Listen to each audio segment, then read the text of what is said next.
Hello and welcome back. This is now episode 4 of our actual play of the Silt Verses RPG with our amazing players.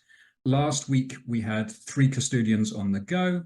We had Frank, who was still in Mara Ward, Frank Idle, a servant of the Helping Hand, trying to investigate this mysterious time god that was causing trouble there, which he did magnificently by creating this kind of time Ouija board, actually speaking to the god behind it all and getting a bit of a sense of its motives. And ultimately, Frank came to the realization that the Church Electric's meddlings with time in the area had created this very powerful time loop that had caused essentially the Minuteman, this angel of time, to appear and start causing trouble and devastation. Having realized this, however, he found himself trapped in part of that time loop with Dr. Richard Neer of the Church Electric and discovered the only way out of it was effectively to offer up Dr. Neer to the Minuteman. So Frank is currently in the Merrowsmore pub, having just sent a man to a very grisly death. And I think Frank has been given the advice by Dr. Hallow to get out of Dodge as soon as possible.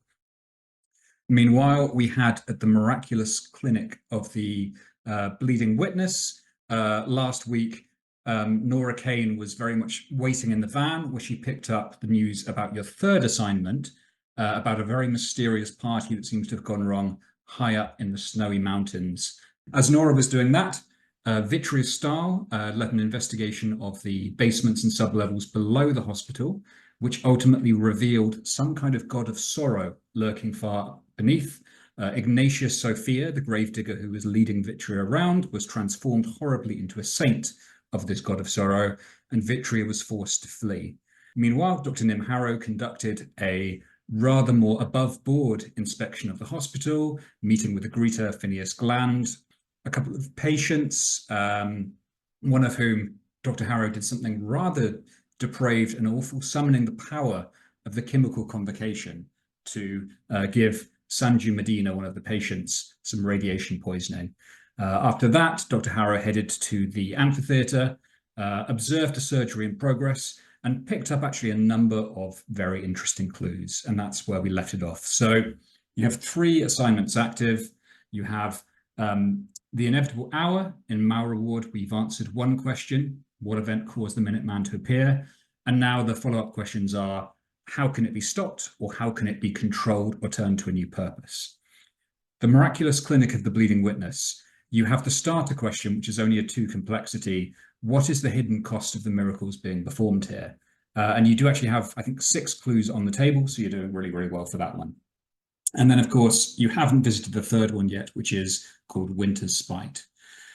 So that is where things stand. You also did get a couple of advances for Dr. Hallow and Frank. Would you mind, Alex and David, just letting us know what did you pick for your advances? I grabbed a new move off of my faith sheet. I took the Accomplished Chemist, which during a journey phase allows me to use my personal ritual to concoct an item for my altar that I can make it be like a chemical compound or some like simple explosive or a divinely empowered poison, stuff like that. Awesome. And I took also a move from my faith sheet. I got No Bother at All. Which similarly is a journey phase move that lets me beaver away at an endless series of menial tasks, cleaning, cooking, etc., and then choose various effects, either helping the custodians rest, do something for a side character and get a benefit from them, or spot a conspiracy clue. So it's a fun one as well. Awesome. Thank you. Very exciting. I can't wait to see others in action. Okay, so I guess let's pick things back up for a second with Vitria Stahl.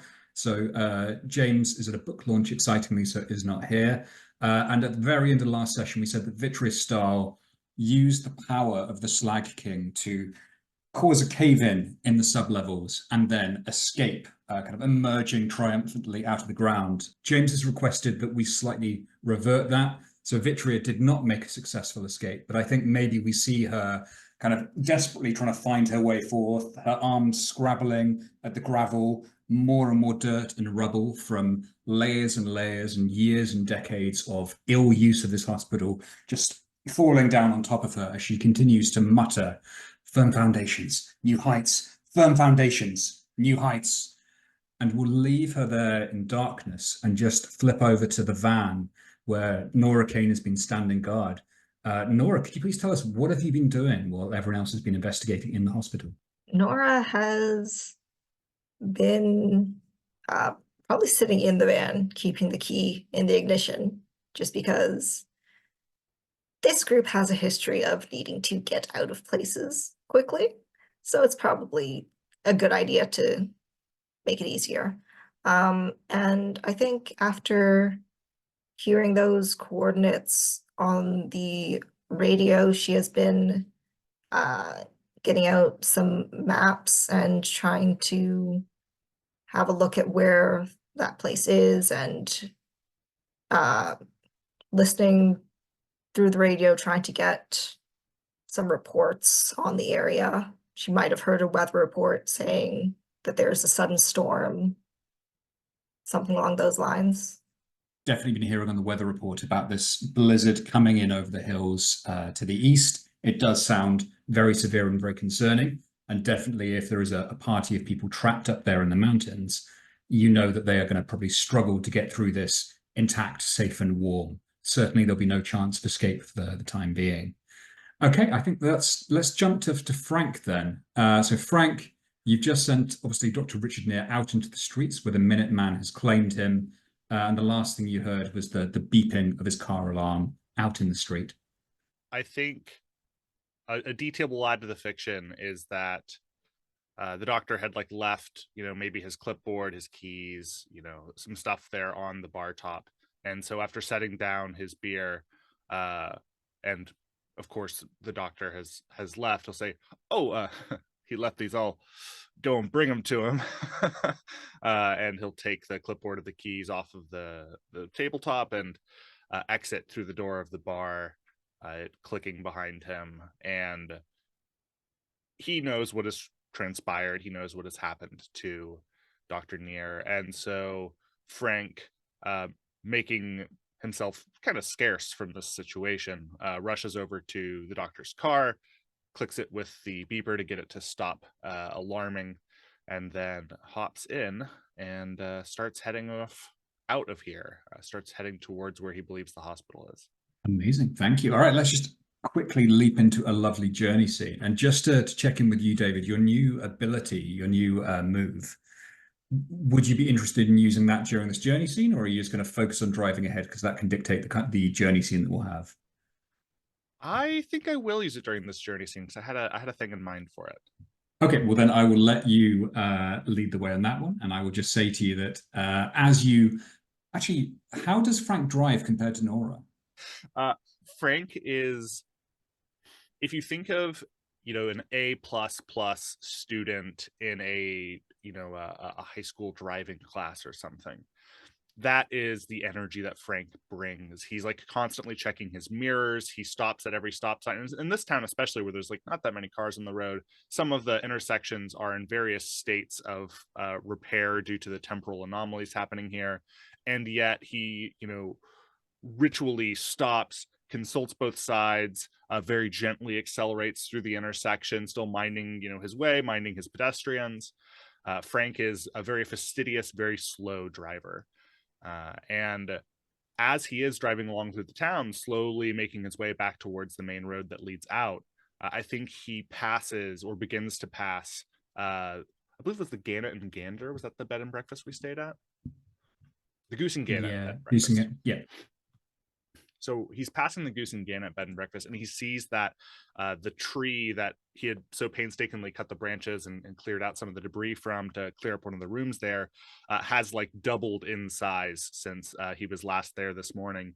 And so he pulls up to an intersection, sees that across the road, looks obviously to a sign that points, this way towards, whatever the interstate or whatever the road is that takes you out of town, and sighs, and then turns to the left and heads towards the bed and breakfast to go and fix things up there before he goes. He can't leave it in a state worse than he left it the night before.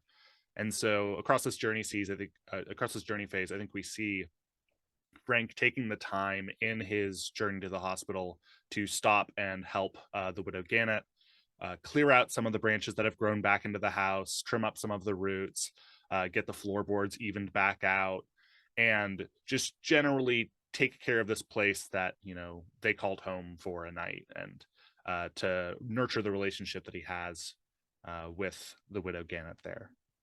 That is beautiful. Thank you. And I think as we watch Frank kind of maybe, in quick motion, moving across the room, doing all these tasks, the widow Gauntlet herself is just in her armchair, her very lacy armchair, watching the very popular game show, Who Wants to Be an Avatar? So on her little television, there is just the blaring laughter and applause of the crowd as she watches away the show where contestants put themselves through increasingly horrific trials to prove their devotion to a particular deity. The winner, of course, is eventually hallowed or transfigured before a live audience. So help me paint the scene, folks. The show is just starting as Frank is beavering away. The title sequence just flashes by. It's a series of icons depicting licensed commercial deities, any one of which the lucky winner could be transfigured to resemble. For this episode, start with you, Frank. Which god is the subject of worship here?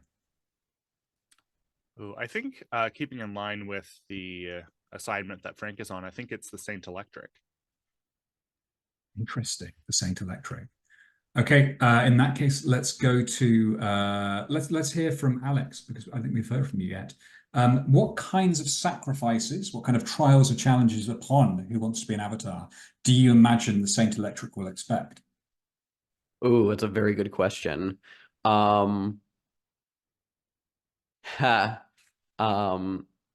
think there's this sacrificial challenge called the Live Wire, where they have a couple of contestants who are doing kind of like this tug of war match, but it's with a like thick rubbered cable that's like frayed and like it has exposed wiring, and it's like, and they plug it into both sides, and so like they have people like pulling on it and trying not to get like hand over hand, trying not to touch the exposed internal wiring bits, because the loser will it's not enough to kill you if you grab the live charge. However, the in between them is like a tank of water that has like a bunch of like coils plugged into it. So whoever does lose the match is thrown into an electrified tank as and they've lost the live wire.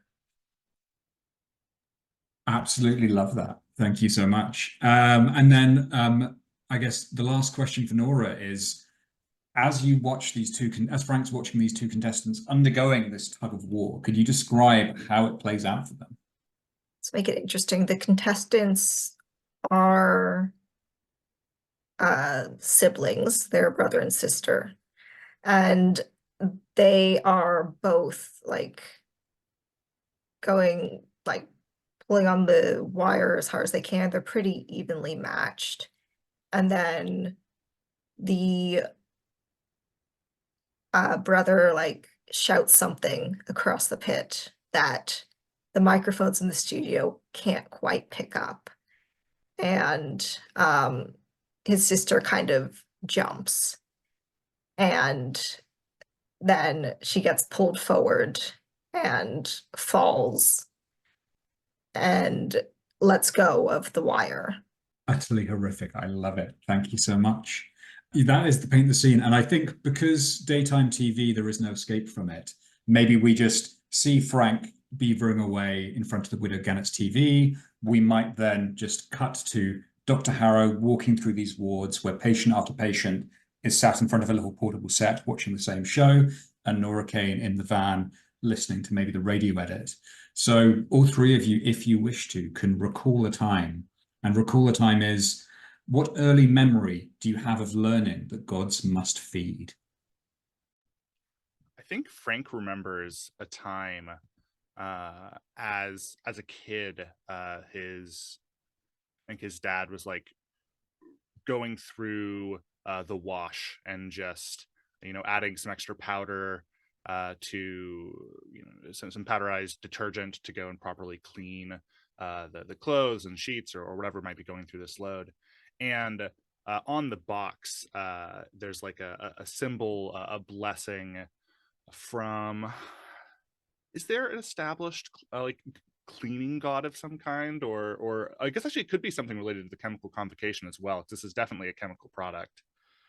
Oh, that's Any so thoughts there? true. Oh, it should have something to do with like lye soap, right? Like maybe like something about that, Lye or bleach in some way. yeah, something something that is inevitably pretty caustic, but I think it makes sense if it's part of the Chymical Convocation. I love John just opens up his little notes and is just looking at them. I'm open to ideas. Yeah. Could just be like the blessed bleach, or Larry Lye, something. I don't know. Something Ooh, I like. casual, Oh, right? well, what about kind of like I mean, this seems very like commercial. Why not make mascots out of it? Larry Lye and Bertha Bleach. Like these, Yes, perfect. yeah. So there's a little, a cute little, almost, imagine now like Betty Boop style cartoon of these two linking arms. In their hand, they've got like a little crystalline powder that's dropping from it. Larry Lye and would you say Betty Bleach, Bertha Bleach? And some of the powder has like trickled off to the side, and this area where they're doing the laundry is not the building is, you can see the wear, you can see it's not an expensive accommodation, and you see there's like a trail of like little beetles that are marching along near where this powder is, and several of them unprompted veer off of their course, and where this pile of this dust from the product is there next to it, they march over and begin to like drown themselves in it and die, flipping up their little insect legs, clawing at the air, and the faces of the two characters on the outside of the box, their smiles, which already were there and wide and artificial, widen even wider, like expand even wider to fill their faces. For a god must feed even upon insects such as these. Fantastic, thank you. And yeah, sorry, so Alex and Rug, you absolutely don't have to. It's not for mechanic purposes, but just if you wanted to give us a little bit of world building, I just love hearing what you guys have to say. I'm seeing if I can come up with anything, because that was really good.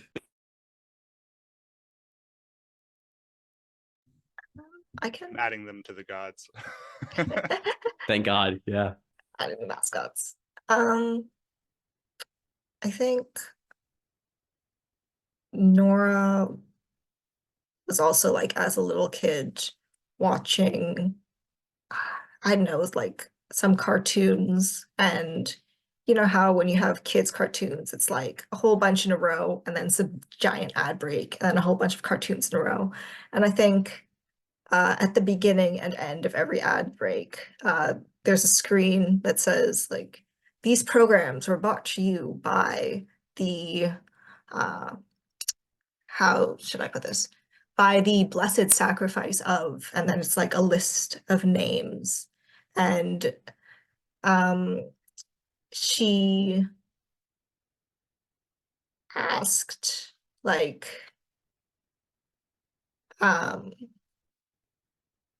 yes, like she's like a very young kid, so she asked her mom like what those names mean. Like, what does that mean, mommy? And her mom was like, oh, those were all the people who had to work to bring this, and she's kind of looking nervously at the television, bring this delightful entertainment to you. And Nora's looking away from the TV for a second. She's looking away from the TV, and then she looks back and just catches the tail end of some slightly like flashed quickly, blink and you'll miss it of gosh, I don't know, what kind of sacrifice would a god of television ask for? I mean, you give up your attention, right? Yeah. Oh, so maybe like of in like the Clockwork Orange where the guy's got like the clips holding his eyes I open. knew you were gonna go there. Haven't seen the movie, haven't read the book, know that scene.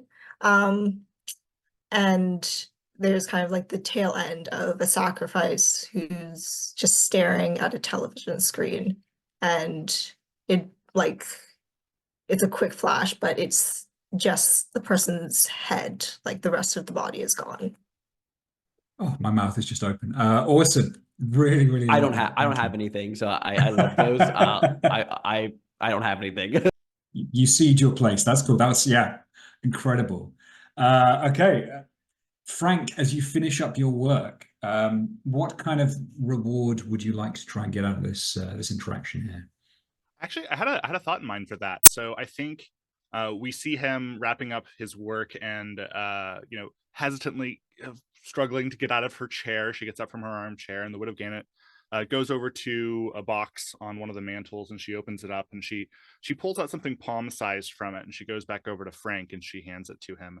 And we don't see it at first, but then we cut forward and Frank is now on the road. He's like well on his way towards the hospital. The skies are darkened a little bit from the storms in the distance that we've previously described. And Frank glances down. I think the car radio in this vehicle, like it has a clock, but the little green numbers have faded. The LEDs have gone out, years ago. And instead, he reaches into his coat and he pulls out a pocket watch, not his old pocket watch. This is of a different style. It's got a silvered, beautiful exterior, although definitely it's got a severe patina. It needs to be kind of more thoroughly cleaned. And he pops it open, and inside there's a picture of the Widow Gannett and her lost love that she talked to him about previously. This used to be his pocket watch, and she gave it to him as a gift, as a thank you for all the help that he did around at the bed and breakfast. And so he consults the time, and he closes the pocket watch, and he puts it back in his coat, and he carries on his way.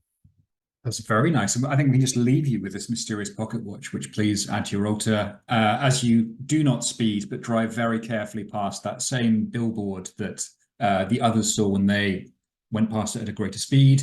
Now, those members of the Greater Glottage Police Force who are in a heroic pose, they clearly have had some graffiti drawn over them, and there's just a worker whitewashing over it, presumably to put up another advert in its place. And I think we just rush through the countryside. It's growing very, very dark as night falls. We arrive once more at the miraculous clinic of the Bleeding Witness, the car park where Nora Kane and the van stand. Dr. Hallow, your tour wrapped up quite nicely. Nothing else particularly of note happened. What is very much of note is that Vitria Stahl has gone missing, has not been seen, and that there appears to have been, much as Phineas has apologized to you, some kind of cave-in on the lower levels. Even worse, despite telling you some hours ago now that he was going to leave town and come and join up with you, Frank Idle is still nowhere to be seen. So how are you feeling? Not great. I'm a little squirrely at the moment. I think we see Dr. Hallow is outside the clinic at the moment. He's sitting outside now that it's nighttime, taking a bit of a cigarette break. He's just kind of like standing outside in the darkness with his cigarette in hand, and is just kind of staring off into the distance. But he's definitely feeling a mounting sense of dread about the whole situation. Very nice. And Nora, are you going to join Dr. Hallow, or are you just staying in the van until Frank shows up? I think Nora is going to, I assume Dr. Hallow is waiting like kind of near the front of the hospital, like where a drop-off area would be.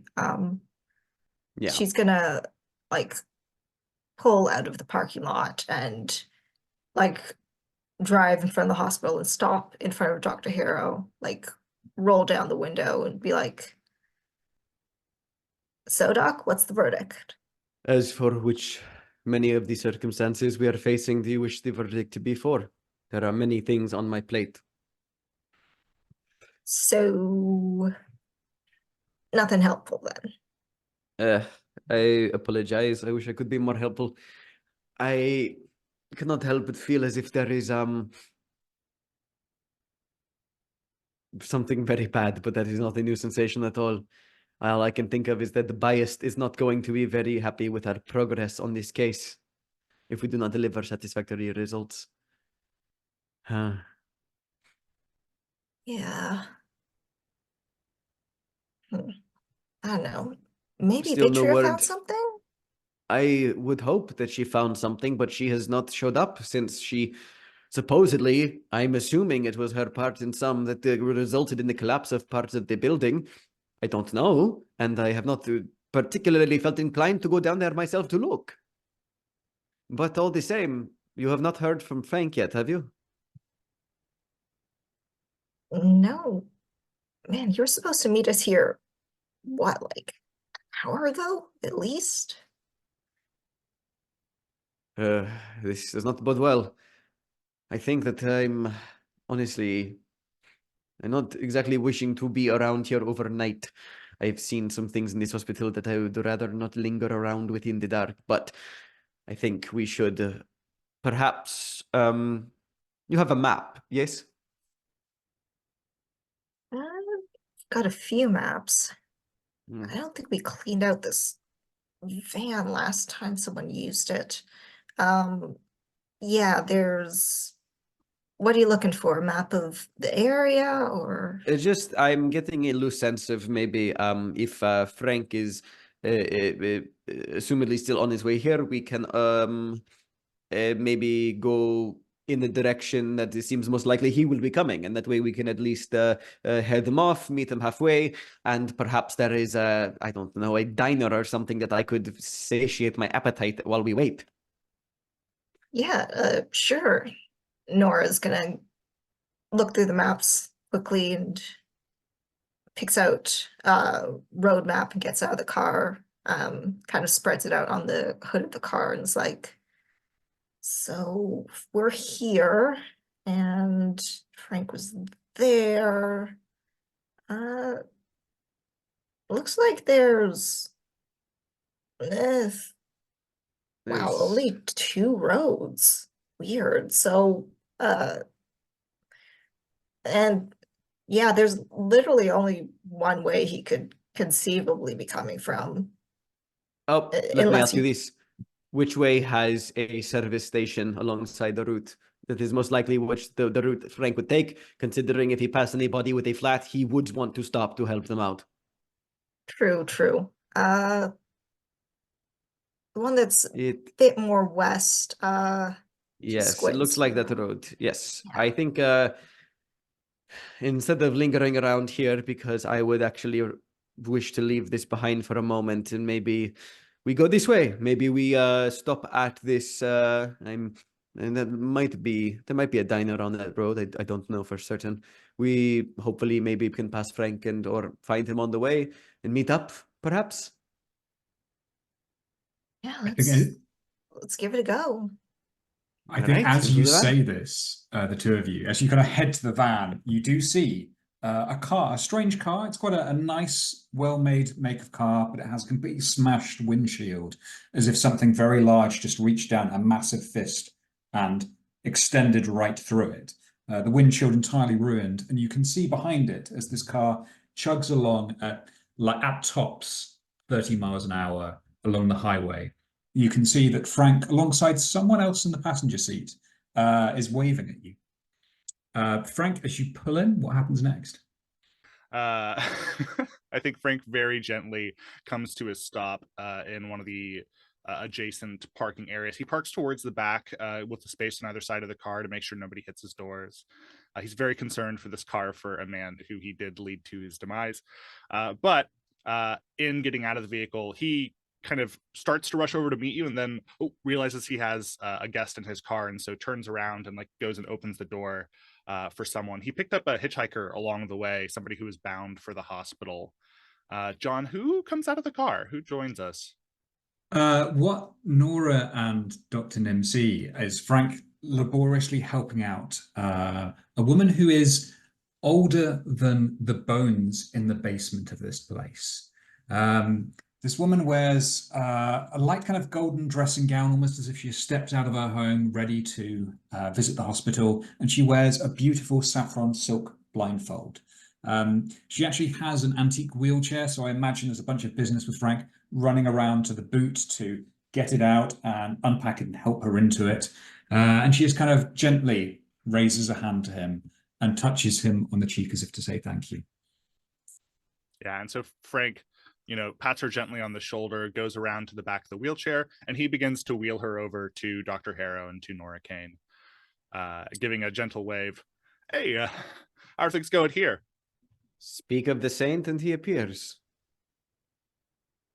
You're late, but I guess we can tell why. He reaches into his pocket, checks his pocket watch real quick. Oh, well, this is actually set slightly incorrectly. I do apologize about that. I was making all haste on the roads, but I'll tell you, there was just all manner of construction, destruction, all kinds of obstacles you might imagine. And this poor woman here, she popped her tire on the road. We ended up trying to get it changed, but actually her whole wheel well was cracked. It was a real nasty situation. It's in the shop now, but we're here. So all's well that ends well, right? We have a problem. He just says, not even cutting that conversation off at the head and just segueing into the hospital. Dr. Nim very quickly, very tersely catches Frank up to speed with what's gone on so far. And also then, once again with a non sequitur, jumps to, there's a diner nearby. Perhaps we should go to it. And just maybe let's go somewhere and talk about this that isn't here. Give me one moment. And Frank continues wheeling the patient towards the doors. Somebody politely opens them for them, takes her inside. And Frank will dip down closer to her level, speak with her briefly, introduce her to the staff or whatever who comes up to help. And he's going to try to make sure she gets properly settled here and definitely gets her name to come back and check on her when he comes back to the hospital later. The old woman, just taking your hand in her, says, Litany Ash, my dear. And then this one, she just leans in towards Frank's ear and she whispers something about you that she absolutely should not know. Something that you thought no one knew except for you. What is it? I think she just whispers in his ear, you could have saved them if you tried, but it's okay, I forgive you. Yes, I forgive you. And then she just turns and yes, the attendants wheel her away into the hospital. And Frank stands there nervously. I think he casts a glance around. There's, people waiting. There's people being ushered. There's maybe somebody struggling a little bit to get somebody into one of the, a gurney or a bed that they're going to wheel them out of there on. And he takes half a step towards them. And then through the side of his eye, he catches Dr. Hallow looking through the window of the hospital. And he nervously stops, turns, and then goes out through the front doors to go and join Dr. Hallow and Nora. Fantastic. Thank you. Well, I think as Dr. Hallow has indicated, we are very much going to imagine that no less than 20 minutes later, you are pulling up in front of the nearest diner along the roadside, quite close to the hospital. So all of you probably know the journey scenes do come with a list of diner names and concepts, but I'd love to put it out to the floor if anyone wants to try and come up with a name for this particular establishment. Let's hear some of the baked ones. I'm curious about what some of the writers put together for this. The Chattering Pilgrim, Buddy's Greased Trap, the Craw and More Cafe that has a lovely seafood ring to it, Sizzle Saints, the Butter Princess, which I gather is a Gauntlet inside joke of some kind. Yes, it is. The Last Stop, which is wonderfully ominous sounding. Oh, wait, hold on. The Last Stop is a hilarious name for a diner that's right before a hospital. That's fantastic. I'll take it. Awesome. Yeah. All right, yeah, the neon sign overhead, just red and glowing in the night, is The Last Stop. So paint the scene. Let's start with Nora this time. Nora, either outside the diner or as you step in through the double doors and enter, what notable iconography or decor stands out to you? I think along with the neon sign with the diner's name. They've got like neon like images in the windows, and there are gonna go with the, I don't want to say dancing skeletons. I think they're more like revenants, like burial shrouds, like sort of half rotted, half skeletal. And there's like one Grim Reaper, and they're all like holding plates that have like pie and burgers and stuff in them. So they're very, very happily undead. I love that, and I'm gonna suggest something because this makes perfect sense to me. Because this is indeed the last stop next to the hospital. As you pull in, you note that there are a couple of hearses outside. This is a diner dedicated to the Cairn Maiden's people, and so it is very much where patients whose treatment doesn't work out so well are maybe taken and they are buried out back in the yard of this diner. I love that. Thank you, Rhyme, not Nora. Okay. Second question, and let's go to Frank for this. What special is featured on the menu in this place? I want this to be themed after like a last meal. I think it's actually, the special is like the diner's choice. A diner here referring to the person, not to the diner establishment.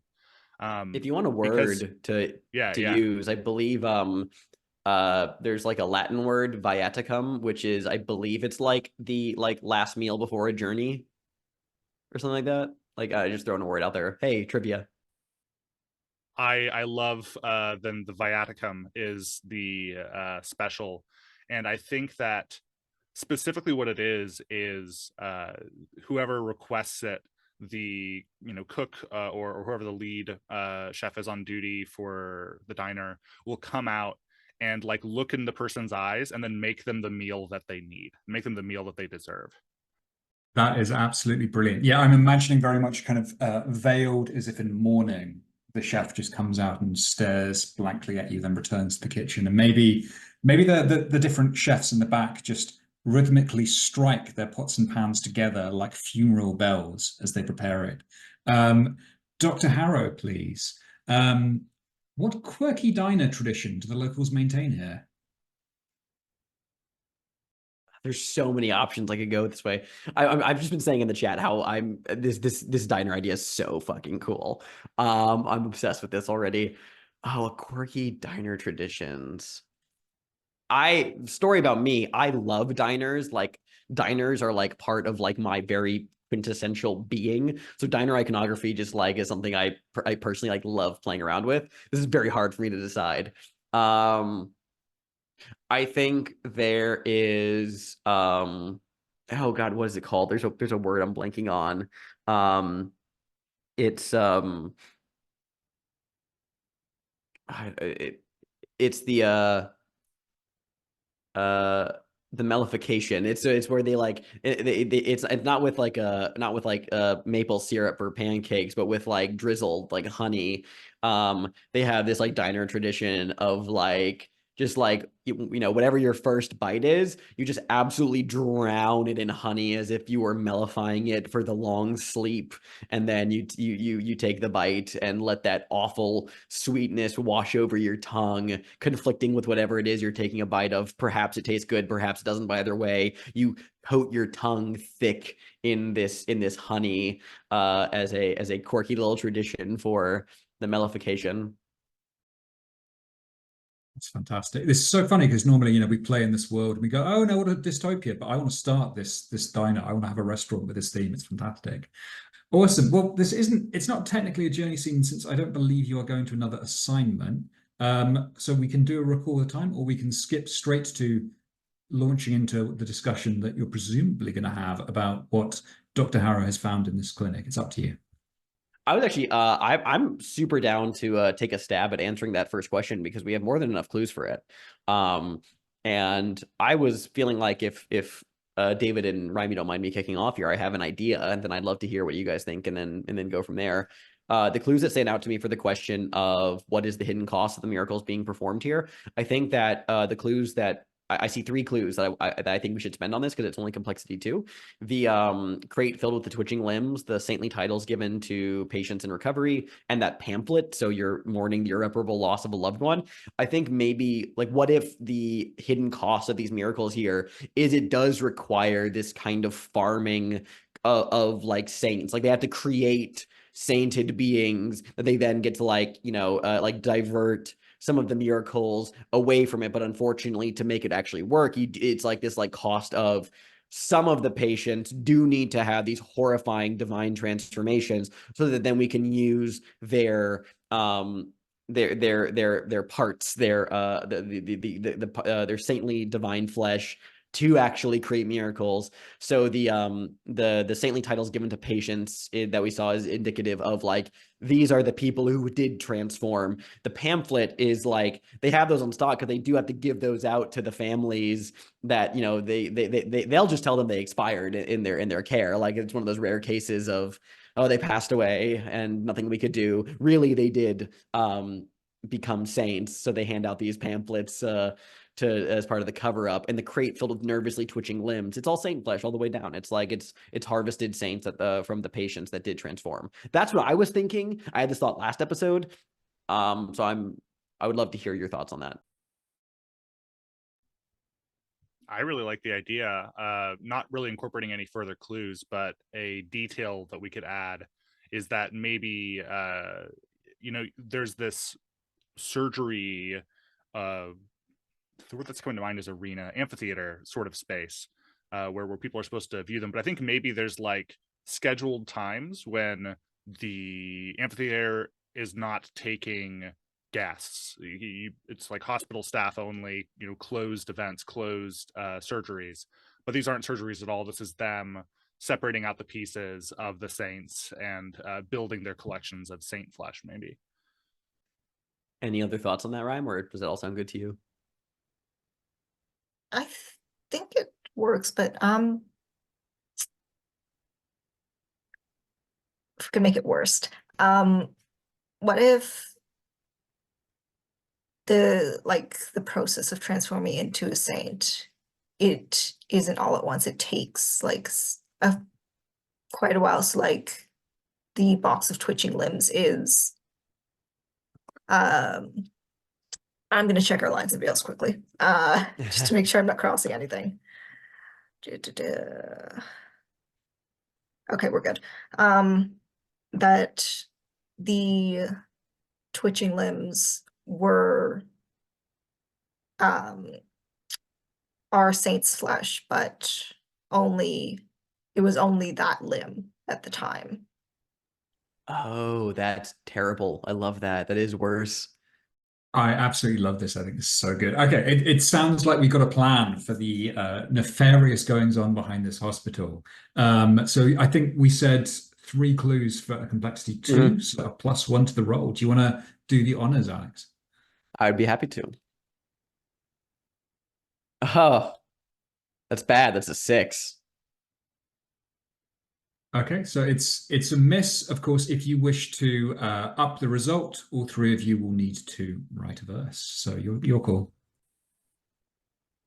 I rather like this answer, so I wouldn't mind writing a verse. Yeah, I would be happy to write a verse.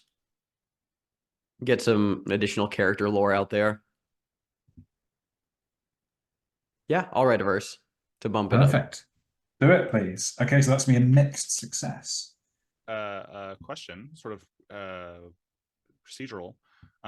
We do have a verse available to us, the verse of thoughts and prayers for the miraculous clinic of the bleeding witness.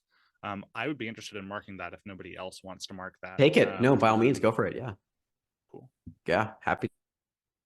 Okay, so that becomes a mixed success. So there's one thing that's very special about this question that's worth pointing out. So this question is going to lead to a second question being unlocked. The question is, can the custodians put a meaningful end to the suffering here? And again, nice and simple, that's a complexity 2. So I'll drop that into the sheet. Can the custodians put a meaningful end to the suffering here? However, obviously we know that this diner is connected to the hospital, that it's used by a lot of hospital workers. And I think Dr. Hallow, maybe you do, maybe you don't quite clock the fact that the same security cameras you saw in the ward, just turning to watch as you experimented on poor Sanju Medina. There's a camera just like it in the very far corner of the diner, and it is trained on the booth where all three of you are sitting. Certain side characters in the Miraculous Clinic of the Bleeding Witness have taken special interest in your investigation. You now have the condition, all three of you, treatment candidate. Please add treatment candidate. Oh, that's horrifying. Sheet. So just the security camera trained on you. Someone is watching you and is very much keeping an eye on you. So this condition can only be cleared by successfully answering the next question, which is the meaningful suffering. So because it's a mixed success, you're also going to begin things at a little bit of a disadvantage. Can you repeat the question? Oh, you already added it. I see it now. There you go. Sorry, I was adding it now. So I think we know that someone has a definite interest in you. And I think this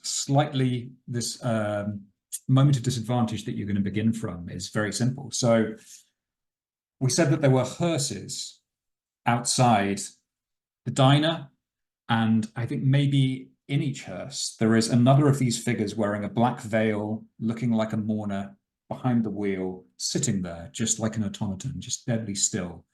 And as if at some unheard command, all of them just open their car doors, moving in perfect lockstep, step out and begin advancing towards the diner where all of you are sitting.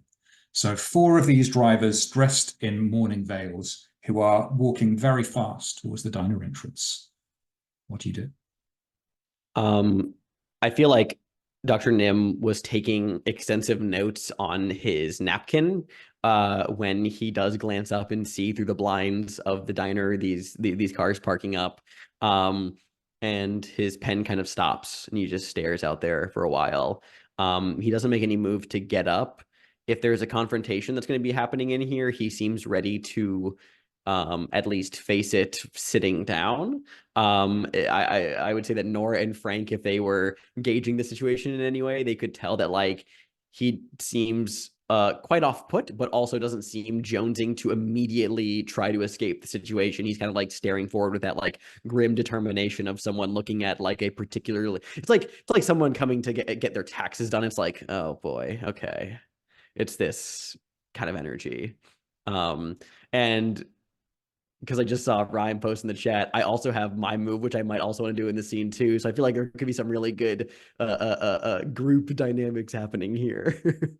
Interesting. Okay, so Dr. Harrow for now is just sitting and watching as these figures just carefully but firmly open the double doors and almost in a funeral march, one after the other, enter the diner and just line up right alongside you, standing over you on the booth, silent, all but one, that just lifts its head and says, "Patients, please report to the operating theatre." And then the other 3 lift their heads and say, "Please report to the operating theatre." If we're all good with it, I would like to try to use All the World's Stage. I'm so okay with that. Theatrical monologue. Presence, okay.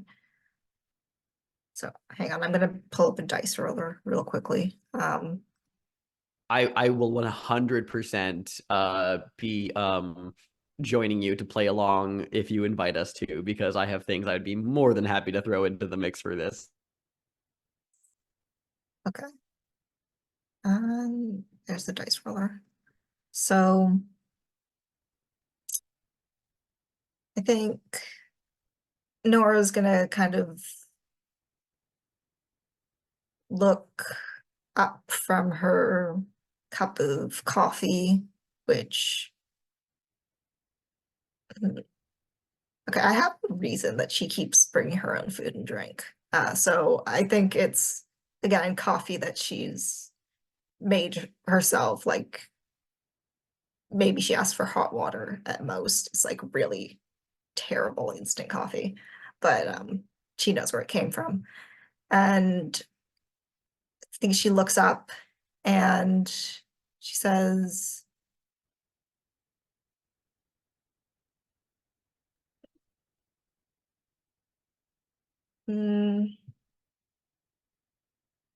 Oh, why would we bother moving? This is the most kind of rolls her eyes, narratively relevant place to be right now.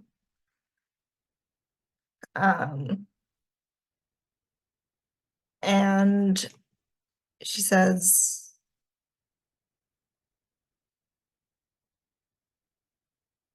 I mean, just look at this place. Curtain is slowly falling. And soon the lights are going to go out. Just as they have to for everyone. What I'm aiming for is the lights do, in fact, go out. Are you open to inviting us to contribute? Yes, please do. I 100%, because this is, I'm so glad you went the direction of the lights. I feel like at that Dr. Hallow like stands up like very quickly from his chair with some like very spry movement, and I'm using Meet the Family to create a small flashbang of saltpeter in close range, enough to startle or distract anyone nearby. I love the idea of it coinciding with hopefully if her monologue comes through and the lights do go out, right before they do, you just have this extremely disorienting bright flash of light that just gets thrown out to these veiled figures. So when the lights go out, we do buy us more time. So that's my contribution to your dramatic scene. Love that. Anything from Frank?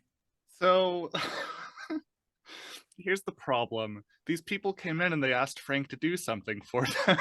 Oh.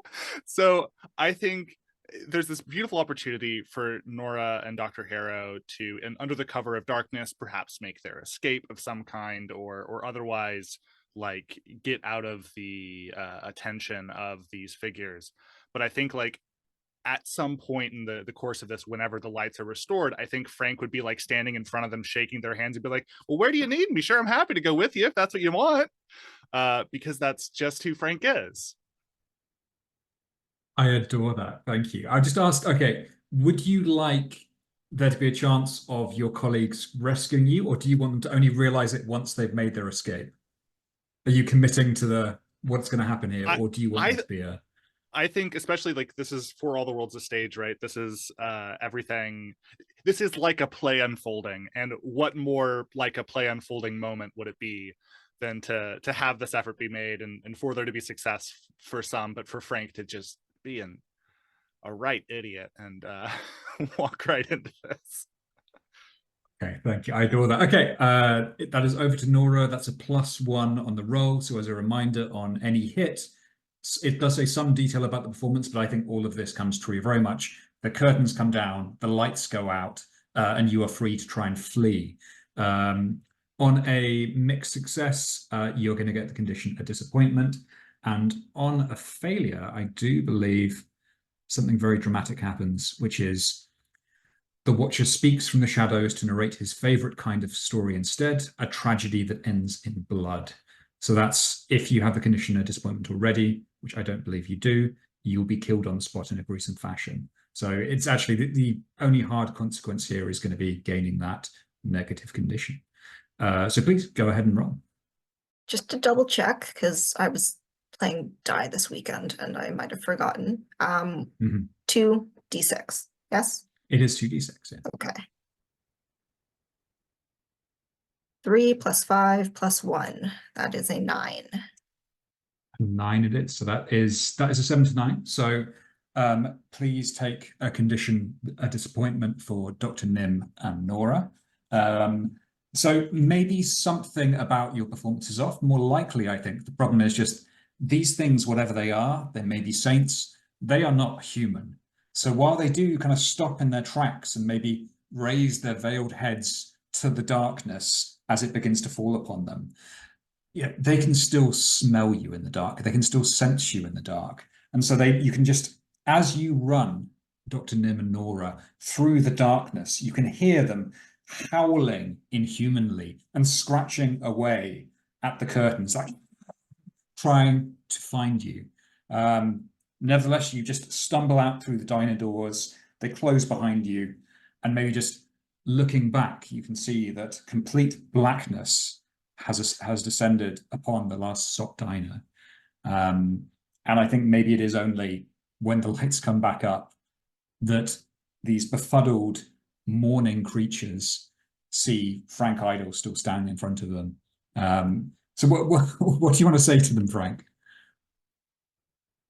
Well, what they said was like report to the operation theater or the operative theater, or so Frank says, "Oh, is that message for me? I'd be more than happy if you need somebody there." Hi, Frank. Frank Idle. Pleasure making your acquaintance. I think I heard a little bit about you from Dr. Harrow. You're puttering about the clinic up the road, right? The mourner just leans forward towards you, and it pulls back its veil, and inside is only darkness. So again, up to you. I've got the sense that you're quite keen to see how this plays out, which I'd be excited to see. So you can either do a revelation move to try and resist it basically possessing you and dragging you back to the hospital, or you can go with it and see what comes of that event. I think Frank walked right into this, and like they lift the veil, that we see the darkness inside. We see like Frank's eyes replaced by the darkness, and his face goes slack, and he follows them wherever they take him. I think, yeah, you fall forward into darkness, and there's the robes kind of spread around you. Oh, I love that. And maybe Nora and Dr. Harrow, as you merge outside, you just see that the diner lights blink back on, and both the four figures and Frank are nowhere to be seen. Nora's gonna groan. It's like, ah, damn it, Frank, not again. I feel like Nim is already like climbing into the van, and he's just like, he like lets out a litany of curses, and then just says, "If they are taking him to the hospital, we should probably go there anyway. So we can find him and help him because he has helped himself." Yep. Nora climbs into the van, kind of picks up the like coordinates and maps that are still sort of cluttering the front, throws them in the back, and is like, okay, hold on to your hat, Doc. I do. If I had one, I would. Very nice. So I think maybe you speed again back towards the hospital, and now it's the middle of the night. So obviously we've seen these locations before, but I imagine the car park has cleared out. All of those tents and all of those waiting patients have now just dwindled to a few patients in hospital gowns who are just kind of having a quick ciggy break outside. You do spot the strange old woman from earlier, the woman with the blindfold over her eyes. And she is out there too as well, just kind of smoking out actually a rather lovely looking antique pipe. And she sees you and just gives you a friendly nod. In the car, Nim turns over to Nora and says, "How do you wish to go about this? I feel like we should probably go in there. I think that you and I have different capabilities when it comes to this kind of work." Yep.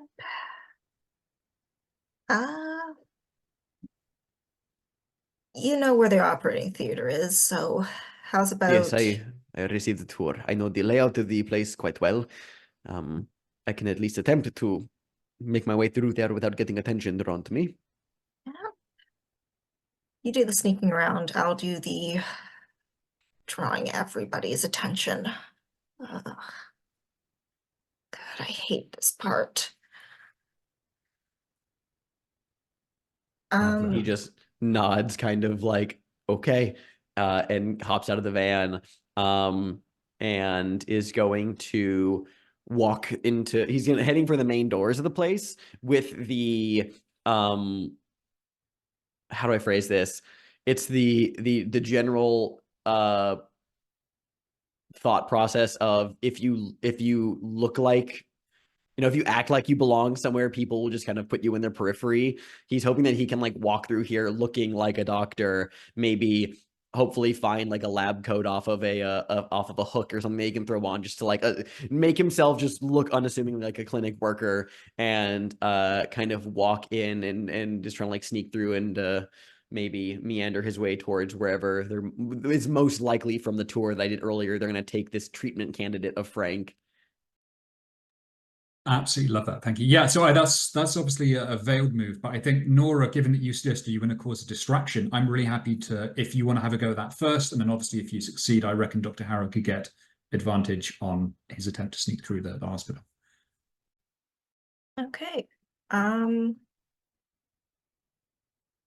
So I think what Nora's going to do is like run in ahead of Dr. Harrow and kind of acting as if she's in a panic and like grab the nearest person who looks like a doctor, who looks official, and's like, where is she?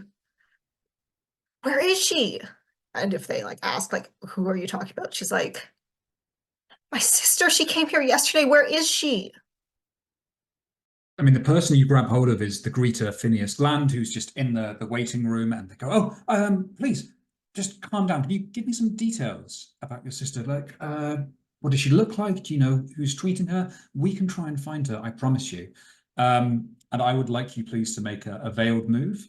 What do you think's going to happen if you fail or if you lose your nerve here? If she fails here, she's probably going to get thrown out, but the security camera will still have an eye on her. Yeah, I mean, it's a good point, isn't it? Because you do both have the condition treatment candidate, so the security cameras are looking out for both of you. So I think I'm not going to give you disadvantage, but I'm definitely going to say that there is a risk here if you fail, not just that you are thrown out, but that very much some more attendants are going to be coming on your tail immediately. Because after all, they are watching for you, you are causing a scene, probably they're going to have one eye on you. Please go ahead whenever you like, Nora, and make a roll if you wish to proceed. This would be presence, I figure. Yep, going to proceed, and presence is 0. Let's see how this goes. It's the karmic dice, isn't it? Snake eyes. 1 and 1. Okay. I think perhaps what happens is Phineas says, it's all right, don't worry. We can take you to find your sister. And behind you, just the lights of the lobby once more are blotted out as someone very large stands over you and just puts a very meaty and muscular hand on your shoulder and says, don't make a fuss. Just come along to the amphitheater with me, please. Nora sighs. This is why I hate this part. Of course, so you are free to write a verse, or you're free to roll with the consequences. Let's go with the consequences. At least she's gonna be in the right place. It's kind of hilarious now that Dr. Harrow is the only person who's like not captured. I can't wait for Vitria to find out what's been happening while she's just been in the basement. The forms we're gonna have to fill out after this. The forms. Yeah, exactly. I think this is high time we then cut to Frank in the surgical amphitheater. And again, we've been here before, but we said actually when answering this question that maybe at a particular time of day, the amphitheater becomes something very different, where it is almost this ritual chamber for saintly transformation. And so I think, please paint the scene here with me, folks. What has been changed about the surgical amphitheater to make way for this this ritual ceremony that's taking place here? What looks different now? Oh, it's no longer a vibrantly bright red neon lighting that fills the space. It's a sterile, fluorescent, scalding white. I think that, like, depending on the god they're calling upon, they've got these like sort of tapestries, but sort of like room divider sheets just lining the walls that have the like prayer marks and sigils of the god woven into them, or painted on them, because this hospital is kind of I won't say hack job. This hospital is kind of thrown together, cobbled together, so that it's painted on them. The detail I have is actually a bit of an exterior detail. I think when people are allowed in to come and view surgeries happening in this space, there's a large set of 2 glass covered lights outside of the main doors. The top one, when it is on, is green. The bottom one, when it is on, it is red. When people are allowed inside, the top light is green. You have a clear and obvious sign that you can go in through these doors. You can push through the push bar and make your way through. But when the red light is on, there's the top and bottom bolts that are engaged in the doors that keep them shut. And so without some kind of key or something, nobody is allowed in while the red light is on. Awesome. I love this detail. So yeah, I imagine very much, Frank, when the darkness lifts, you are on a gurney in the very center of this space, just staring upwards. The various benches in the amphitheater are empty, other than these strange robed figures who are just sitting there watching. A couple of attendants in surgical scrubs and masks are kind of bustling around you, getting you ready for the preparation. So obviously you went into this semi-voluntarily. How are you reacting to it now? Yeah, I'm imagining that Frank is probably like strapped to this gurney. He doesn't have a ton of motion that he's capable of. There are these sterile lights up above, these people in masks, an array of scalpels and other cutting tools there by his side, as well as, goodness knows what paraphernalia relates to their sainting rituals, right? And I think Frank sees all this, and a strange kind of calm settles over him. Like his first response is like incredible nerves, right? Like his heart pounds, his breathing becomes quickened, but then he kind of settles into it, and he looks up at the lights, and kind of like the rest of the room fades away from his perception. He's just kind of looking at one of these large circular overhead fluorescents. We see like the shadows of the figures moving in his periphery, but they're like not what he's focusing on. He just like has the sensation of being strapped down, of knowing that this could be the end for him. And Frank directs his attention now, like directly, like we bring into focus the people who are by his side, who are there gathering their tools, readying themselves for this. And he says, well, I imagine whatever we're got going on here, given these here restraints, is not going to be the most pleasant of things. But this here's a hospital, right? You are here to help the ailing, to heal the sick. Will this help them? Is there purpose in this? You just hear a high-pitched, aristocratic voice say, "Of course, Mr. Idle. There's purpose in everything." Before you is a woman who you do not recognize, although Dr. Harrow might. This is Dr. Spindlecarver, the very dead-eyed surgeon. And as she stands over you, she says, "Now just relax and take it easy, and remember, this is only going to sting." And she takes off one of her surgical gloves and drops it to one side. And as she does so, she flexes her fingers, and like pen knives, from within the flesh of her fingers, little scalpels emerge on the ends of her fingers, dripping with her own blood. I think probably at this moment, as Dr. Spindlecarver stands over you, the doors at the other end of the amphitheater burst open, and the colossal form of Ignatius the Gravedigger, now transformed in human, his muscles swollen and bulging, and just wet tears just dripping down his cheeks, pushes you, Nora, forwards into the amphitheater. And he just mutters, "I'm sorry. I'm sorry. I'm so sorry." I think Frank sees Nora Wilden and his complexion changes completely. Frank was settling into the necessity of his sacrifice here, of this might be horrible, this might be unpleasant, but if this is for the good of people, for the good of society at large, then maybe it's necessary. Maybe it's something that needs to happen. But I think he sees Nora also be brought in here, and he kind of struggles against the restraints for a second, says, hey, if what you need is two candidates here for whatever you've got going on, I can help 2 more. I can give you as many as you need. And I kind of want Frank, like, his chest to start convulsing a little bit as clone Frank starts to come out. Incredible. Are you trying to achieve anything with your helping hand, or are you just bringing it out? I think, well, the command is going to vary based on the response in the room, but I think Frank wants to give over his copy as a alternative for Nora. And if that's like not accepted, then the goal is going to be for them to get Nora out of there. And he's just going to, I think he's still kind of committed to facing his fate here. Okay, that makes sense to me. All right, so I guess let's say, the initial thing is to try and impress these people with your extra hand and try and get them to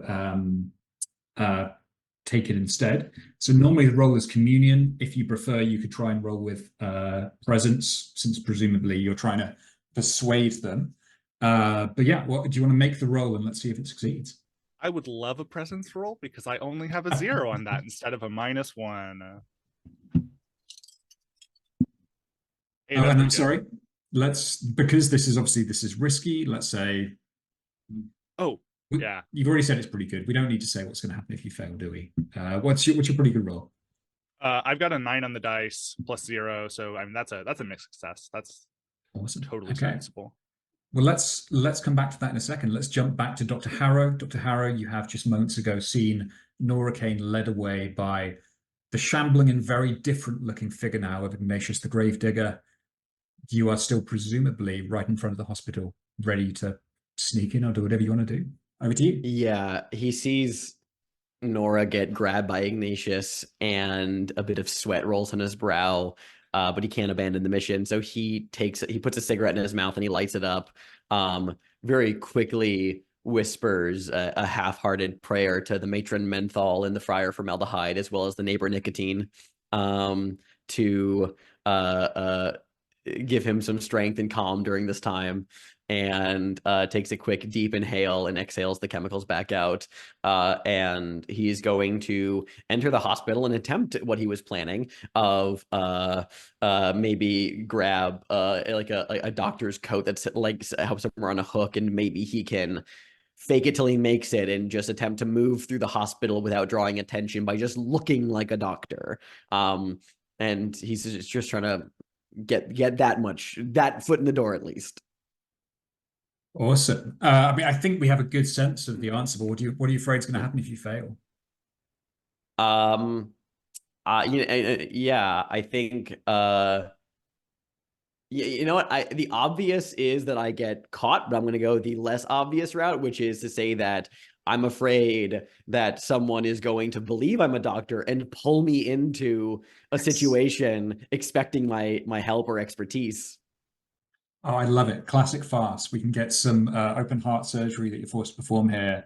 Awesome. Okay, please roll. Obviously, presence would make sense, but you could also arguably do focus for a little bit of the kind of sneakiness and presumably waiting to see if someone, turns their back before you move through the hospital. So, dealer's choice. Yeah, I would argue that it's a focus, just keeping an easy disposition here. I feel like being a treatment candidate might make me have disadvantage on this, maybe because my face has been studied by the security cameras. I'm wondering. I mean, thank you for going hard, because I was going to say, I didn't give it to Ryan, so I can't give it to you. But yes, please take disadvantage on this. I will always set myself up for failure, honestly, which is unfortunate because I cannot think of a way any of my items could help me in this situation. But that's fine. We love to see it. That's not bad at all. Okay. Even with disadvantage, that is a 8. An 8. Okay, so 2 mixed successes. All right, I love this. I'm really excited to see what happens next. It's almost 1:30. Should we take a 5-minute break and then come back to this? Perfect. All right. All right. So let's jump right back to Frank and Nora, who are being held in the surgical amphitheater. And Frank, you have just produced Clone Frank, one of your extra hands, this kind of fleshy, saintly replica of yourself, in an attempt to, I guess, bargain its life for Nora's. Do you say anything? Because I don't think you've kind of made the case. Well, if you're looking for a proper candidate for, and I think he sees some of the, the ritual signs, some of the objects, paraphernalia that they have arrayed out, and he's like, if you're looking for something for some kind of rituals, there's no flesh better than mine. I can promise you that. I've of course with the helping hand, we're just all kinds of blessed. I just interacted with some kind of time god just this morning. Yesterday. Time gods are weird like that, but what I'm saying is, if you need specialized flesh, I'm your guy. You don't need my colleague here. Dr. Spindlecarver just looks at you and then looks at your extra hand and says, "How absolutely intriguing." And she takes her scalpel fingers and just plunges them into your extra hand's forehead. Does it react at all? I think it, like, the body sort of twitches to the side a little bit, and it gives off a yep as it attempts speech, but it doesn't. I don't think that kills it or anything like that. I think whatever the inner workings are, they are not necessarily arrayed in the same structure as a normal person's body would have them. She says, "Most intriguing. This thing belongs to a god, and a saint cannot be hallowed twice. But you could be useful for the junior doctors to practice their anatomy work upon. Yes, yes. A lifetime of unceasing experimentation, nicked veins, nicked nerves. Yes. You do like to help, don't you?" If that's what's required, if that's what people need, sometimes we got to do things that we aren't too keen on, but that's just what we got to do sometimes. Very well. We will keep you and your friend. Your friend can go free. And she just gestures to Ignatius. Nora, you're not strapped to a gurney. You do have a very large Saint of Sorrow behind you. It is unclear whether you are really going to be let go. How do you want to react? Nora is going to add on to the make a distraction and go with delay as much as possible. And she's going to go about this the worst way. She doesn't know what moderation is. And she's I imagine it's like theater, amphitheater. So she's kind of at the top of the set of stairs. And she's like, "Hey, I don't think I want to go anywhere if that's what your practical effects look like. I mean, come on, just scalpel fingers. That is so 20 years ago. You couldn't upgrade?" Awesome. So the plan is here to stall for time? Yep. Keep our doctor friend talking until our actual doctor friend can even out the numbers.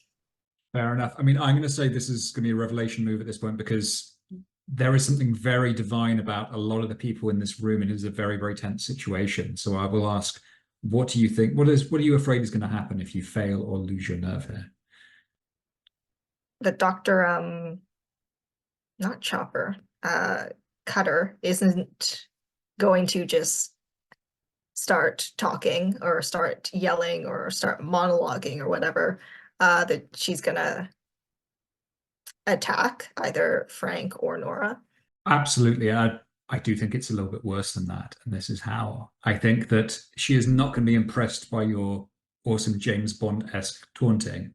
She is simply going to stride across to you, lift you up with her one free hand, remarkably powerful, carry you over to Frank, and just say, "Do you see, Frank? This is how you're helping." She just begins to slice at your jugular veins and watching you bleed out over your friend. I guess that's presence. So Yeah, I think it's got to be.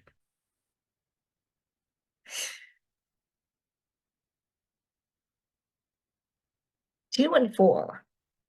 It's a 6. That Which is a is 6. 6 is a miss. Yeah. So I'm gonna try to bump that up because I don't feel like dying yet. That sounds good to me. Okay, so you've got 2 on the go. Let's just quickly cut back to Dr. Hallow, who is semi-successfully sneaking through the wards, presumably in a stolen lab coat. And I think, Dr. Hallow, we talked, Alex, about whether we were going to send you on a little side quest or give you a condition. And I think, given just how dire things are getting, what I imagine happens is that you do successfully, just your head lowered to a clipboard, trail your way up to the 3rd floor. Just as you reach the top of the stairwell, a patient just steps out in front of you. He has horrible looking swellings, just completely transforming the shape of his face. And he goes, "Doctor, you've got to help me. I've got sanctified lung." Coughing very much in your face and a little bit of kind of spittle getting in your mouth as well. I am going to ask you to take the condition sanctified lung. Oh no, the repercussions of my own narration. I'm getting struck with the thing I invented. I love it. That's why I take notes. I'm so excited to bring back Bertha Bleach. And okay, just talk me through how you get past this this patient. Yeah, I think it's a lot of placating words of like, he's exacerbating his symptoms by, exerting himself to like sit down, needs to put his head between his knees. It's just quick words of like, yes, be right there. And then he's immediately like pivoting to get away from that part of the hospital and redirect his course. Obviously aware of the fact now that he's he's a cough, which works really well because I have a cold, and that was a real cough. That wasn't me acting. That was a cough that just came out while I was speaking. So okay, we're doing this. Awesome.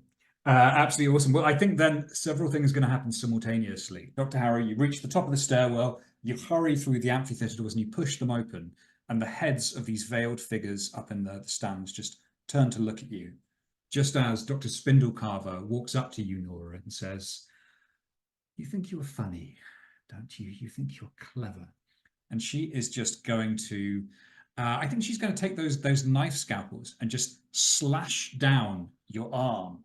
So you're going to get a slashed arm condition for your trouble, which is going to make the upcoming fight a little bit hard since you're bleeding. If there is indeed any kind of fight, of course, that's up to you. So condition, please, for slashed wrist.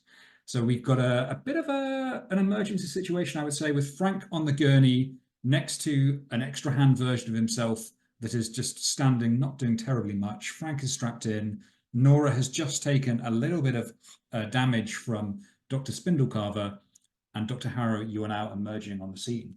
I will leave it up to any one of you. What do you want to do? I have something in mind to at least rush into the action, and this works quite well.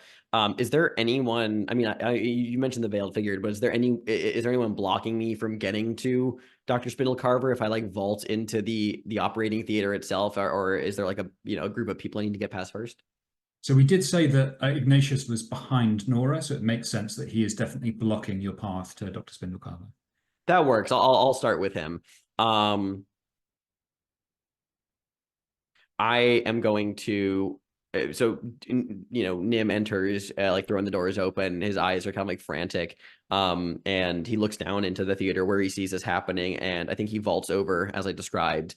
And behind Ignatius, he kind of grabs him by like the thick meat of his shoulder, and obviously can't spin this man around with his raw physicality, because Dr. Nim is kind of a beanpole of a guy, but enough to like, you know, smacks his hand on like on just the massive flesh to get him to like turn around.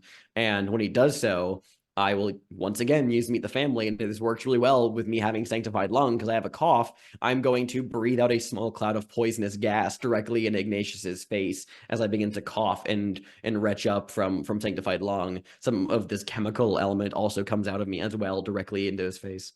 I adore that. Thank you. Well, he's a saint, so this is definitely going to be a revelation move. And let's just look at your conditions, because I feel like you've spurred me on to be mean now. It is the true way. I'm here for this. It is the true way. I have 3 conditions, and I can see a universe where any of these are hitting me hard, man. Yeah, I think I think goodness. Treatment candidate, Sanctified Lung. I'd say, you know, it's almost maybe a little bit of these because you're weakened, not in a great state, very much shaken. But it is also, you know, he's a saint. He is a saint of sorrow. So the poison gas isn't necessarily likely to have a very powerful effect on him, although it is possible. I would like to mitigate my disadvantage by marking an item from my altar. I'm going to say that as I was running down there, I took out one of the prayer marked sample tubes I have containing some kind of element or chemical, flipped it open, and he like tossed it back and like swallowed it down. And perhaps it contained some sort of chemical that either worsens the poison, you know, the chemical reaction happening here, or something that's particularly potent against saints. Who knows? But I'd like to argue that usage. I love that. I love that Popeye spinach for Dr. Harrow. Cool. What are you afraid is going to happen if you fail or if you lose your nerve? Oh, that he's going to crush my windpipe with just complete ease. Going to grab me and just squish. It's always good when the starting one for the revelation move is death, because then I get to go, yeah, here's how it's worse than that. Yeah. He is going to pick you up with tears streaming down his eyes, and he's going to look deep into your soul going, I'm so sorry. I'm so sorry. As he just tears you bodily in two, upper half and lower half, and drops you on the floor. That is worse. You're right. Yeah. A little bit. You're still dead either way. A little bit. But, you know. Cool. I think, so this is Meet the Family. Does it Meet the Family say communion normally? I don't think it actually specifies. Then I guess... Yeah, it doesn't. There's so much that's arguable here, isn't it? I'll leave it up to you. It could be vitality. It could be communion, since it's kind of, it's divine energy. I imagine if the two, you'd rather go with vitality, but over to you. No, I'll take the -1 because I do think it makes sense for it to be communion, since I'm trying to, I am the vessel for a number of different chemical reactions happening right now. I feel like that is the right move. Very well. I love the method role playing. Go on. Yeah, I love method role playing, even when it kills me, because I rolled a 7 -1 6. So I will have I am a nothing but a servant of the dice. I will always hear out the consequences before I decide to mark a verse. So yeah, with a 6. I think it's exactly that. So Frank and Nora, you will watch as Dr. Harrow bursts in, ready to save you, and just looks up at this towering, monstrous figure, lays a hand on his shoulder, and just bursts out poison gas, this little kind of fuming cloud. And the saint, his eyes still blinking back with tears, does absolutely nothing in response to this, and just grabs Dr. Harrow, and his spine just breaking into, quite simply, and the two parts of him just hit the walls of the amphitheater in either direction like rotten cabbage. Yeah, I think it's very fitting if I write the verse of the Ashen Circle. Do it. So yeah. By the way, because the verses are stacking up, obviously these kind of physical moments, it's never a bad time to say, you know, you hit the ground and then you have a flashback if anyone does want to kind of leap in and take one of them, or we can save them. I mean, how many do we have on the table from other people? I think we've got one. Yeah. We had one apiece for the question answered, and I think. Oh yeah, then I'm up to didn't have one each. Yeah, I have 2, and then plus the one that was marked. Yeah, okay, wow, we're stacked. Okay, so a mixed success here. Does anyone have any thoughts on what we could do to Dr. Harrow? Because I'm not sure if I want to force another verse, bringing us up to 3 in one session. That's quite hardcore. You could use the reaction to remove one of my altar items and That's a good idea. simply say that I drank all of my prayer mark sample tubes, and so it's not just a marked item, it's now gone. I don't have access to them anymore because I imbibed all of my samples to create this potent enough reaction to take down a saint. I'm going to be more ruthless and vicious than that. I love it. Who gave Dr. Harrow his silver pocket watch? Oh no. I think it was his mentor when he studied at a research institute as a younger doctor, like a mentor that he like deeply respected. It was like this it was a gift, and like he's like kind of like operated off of it like religiously, reverentially. Oh, well, it is definitely going to hurt then when, as you kind of cough up this poisonous gas into Ignatius' face, he just blinking back tears, he's disoriented, but maybe not entirely stopped by this. And as he just kind of lifts you up in his arms, still blinking away the poison gas, Dr. Harrow's pocket watch falls to the floor, and one colossal foot just stamps down, and it smashes into 1,000 pieces. So you have lost that. Let's go over. Nora or Frank, whoever wants to go next. So Nora, you are bleeding. You have got a very angry, scalpel-fingered surgeon in front of you. Frank, you are strapped to a gurney. Who's going to act? Nora, once Ignatius is distracted, she's going to kind of like slide one of her protection bracelets over her knuckles. And she's like, actually, I think I'm hilarious. And then she punches the doctor in the face. Yeah, absolutely love it. Okay, we'll go with Veiled for this one. What are you afraid is going to happen if you fail? Okay, Nora's not afraid of this, but personally, I think that she might overbalance and she's going to like fall like head over heels, hopefully taking the doctor with her, but just falling down the stairs. Awesome. Yeah, I think that's very fair. And you deserve a good result. I feel like you have not had good luck so far. Take it away. I think vitality is the obvious one here, unless you disagree. And it sounded like you were giving yourself advantage there. I do think with punt. Go on. No, the prayer bracelet is just brass knuckles. Like, okay, it's not an actual thing. You do just have a slashed arm, I would say. So I think probably this would be disadvantage, right? Or do you? Yeah, probably. Unless she's using her other arm. But I feel like the doctor would be like diagonally across both arms. It's definitely like it's going to take out your ability to hit harder, presumably if you're losing blood, I guess, is the thing. That is a 4. It is a 4. That is a miss. I think it happens just as you said, that you kind of lunge forward and you and Dr. Spindlecarver go down together, tumbling back through the amphitheater doors and just kind of down the stairs, rolling.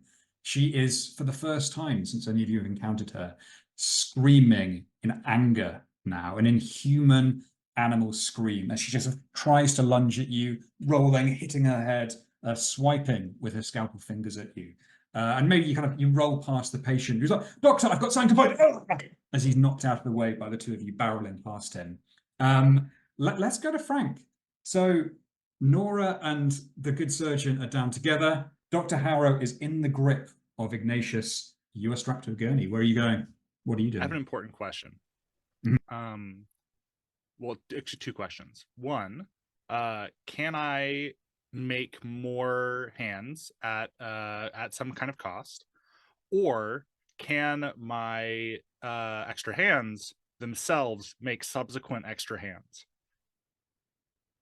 With of course increasing degrees of degradation being implicit there. I mean, this is why all the kind of big meaty like D&D or Pathfinder games have this very specific wording, isn't it? But like, no, you cannot use. I don't think your extra hands can create extra hands. It says. I mean, it does suggest that you can maybe create more. I do think there would definitely be a cost. I think a condition would be fair. Or if you prefer, we can say disadvantage on what you're attempting to do by summoning the second one. So my general idea here is for Frank to make as many as he can in this moment, as many as his poor little body will support. And they can't be directed towards violence. However, there's nothing against a lot of Franks giving people hugs at the same time.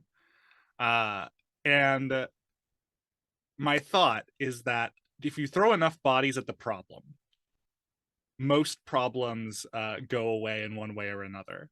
And so I think Frank's goal is to basically create enough Frank-centric chaos in this room that Dr. Hallow and Nora have an opportunity to be free to take the actions that they want to take in this space, whether that be help Frank out of the gurney in some way, or whether that be pursue other interests. That's kind of the thought. Okay, I will definitely allow it. I will say I will give you a condition, and obviously this is revelation since your own god is involved, and the consequences of both failure and probably even a bit of a mixed success could be quite troublesome. So let's say, yeah, please take a condition drained regardless of whether you succeed or fail, because you are, I imagine, producing dozens and dozens of different copies of yourself out of your own flesh in a very twisted way. So drained, or if you think of like a more exciting name for that. Maybe like overdrawn. Overdrawn, that's lovely, thank you. Okay, so you're producing all these Franks, kind of, you're on the gurney just creating little baby versions of yourself, becoming versions of yourself. What are you afraid is going to happen if things go wrong here? I'm worried I can't stop. I don't think Frank has ever pushed out this many assistants, this many extra hands. And so I think once this ball gets rolling, I don't know if Frank knows how to stop it. I think that's perfect, and I would just add a little bit of a this is how it's worse than that. I'm imagining, yeah, you're creating a quantum of Franks. Your body is going to split open and become almost a portal to, as Alex said in the chat, the tiny ash army from Army of Darkness, just all these little versions of yourself pouring out of you. I think probably the hospital, which as we established was over all these kind of crumbling sub-basements. You know, Dr. Nim, Nora, Spindlecarver, Ignatius, everyone is going to find themselves increasingly buried under this swarming army of Franks. And just gradually, as there are more and more of them, the roof itself swelling to burst, eventually the entire hospital is just going to come crashing down. Everyone and everything buried in the rubble. And legends may persist for centuries to come that one or two Franks are still alive down there in the tunnels wandering round. But as far as you're concerned, everything here and everyone here will be gone. Yeah, those stakes are pretty reasonable. Is there anything that we can use here?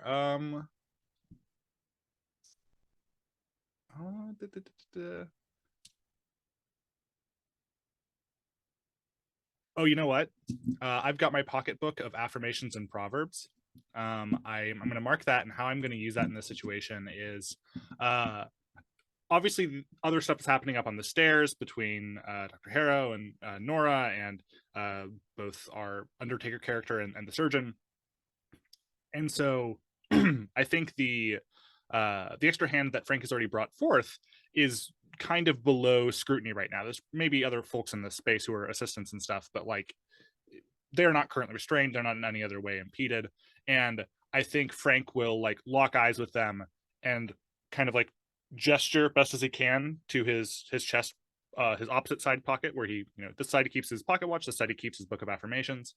And so the extra hand comes over and takes it out, and Frank just says like, read it to me, would you? And I think up until now, we've only heard this kind of gibberish from the extra hand, because it can't like form coherent thoughts or sentences of its own necessarily. But I think Frank has drilled every affirmation in this book so deeply into himself that I think with ease, this extra hand like just rattles off verbatim the phrases from this book. Like these affirmations, it just like starts like drowning Frank in these words of self creation in a way. And I think Frank like closes his eyes and then just like lets those words wash over him, and we begin to see his like chest pulse on the gurney, like straining against the binds there, and one by one, like hand grasping at one of the binds pulls out another frank. We see another, like a foot grab, the extra hand grabs it and helps pull out the next frank, and just like one by one franks start popping out. God, the Sorcerer's Apprentice music playing, very cool. Okay, yep. Please roll. I believe this is communion for obvious reasons. We know the stakes. You've said you've got the pocketbook, so that should be advantage on this. Let's see what happens. Good luck, please. Hey, that could be worse. So that is on the high 2 dice. That's a 5 and a 3 is 8. I have a -1 communion. That's still a 7. This is a mixed success. Mixed success. Very cool. Okay, well, I think we'll come back to you for the consequence of that. But I think let's go back to first Dr. Hallow, then Nora, as this army of Franks streams towards you. And so for both of you, I'll say, please feel free to describe how the Franks help you in whatever you want to try and do next. And you can either clear disadvantage or get advantage for whatever activity you try, as these Franks presumably try and hug your opponent as lovingly and forcefully as they can. Yeah, I think that as Nim exhales this cloud of toxic chemicals in Ignatius's face, the tears streaming down, and the poison gas begins to seep into its saint flesh, the little tiny Franks then begin to like claw up its pant legs on the scrubs and begin to like swarm around Ignatius's feet. And as that kind of distracts him, he releases Nim from his grasp. Nim falls to the hard tiled floor with a loud thud next to the shattered remains of the pocket watch that was just crushed beneath Ignatius's boot.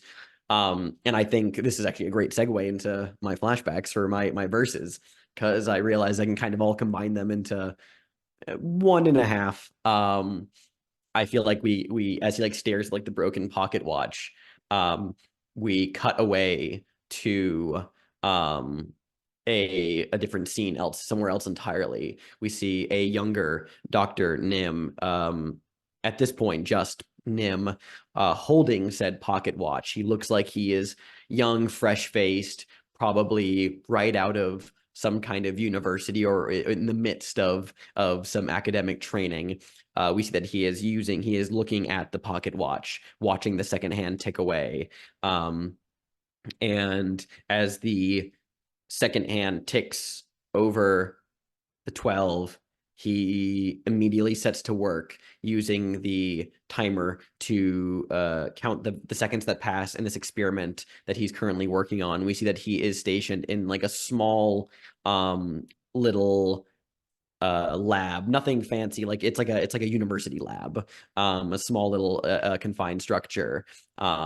There are it's like a sunny day outside. You can see like he's alone in this room, light coming in through the window, through the blinds, and there are all sorts of different like small animals like in like little various different like terrariums throughout the room. There's birds in cages, there's reptiles, there's even like squirrels and rodents and all that. Just this kind of eclectic collection of animals inside this university library or laboratory.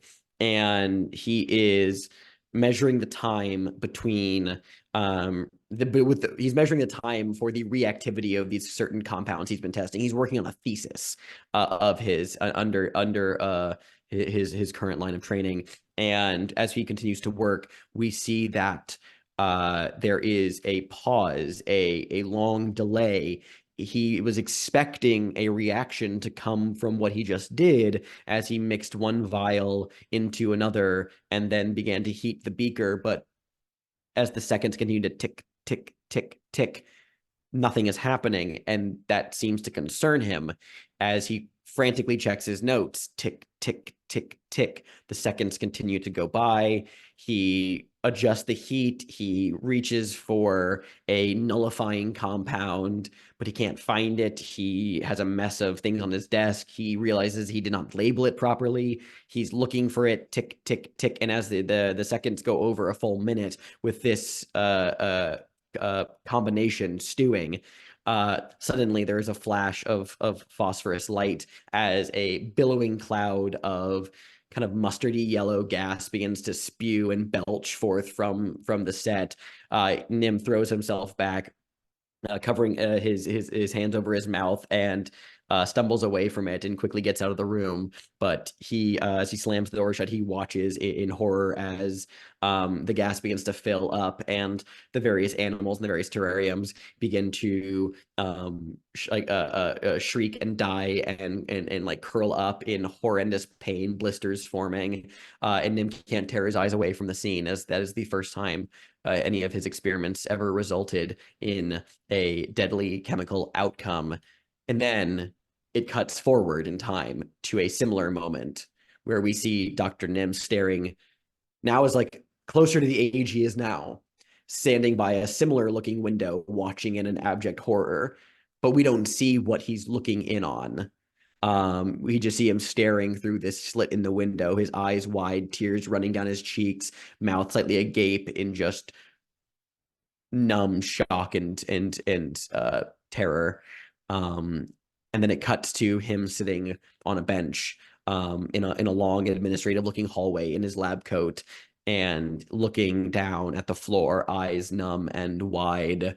And we just hear this kind of like badly,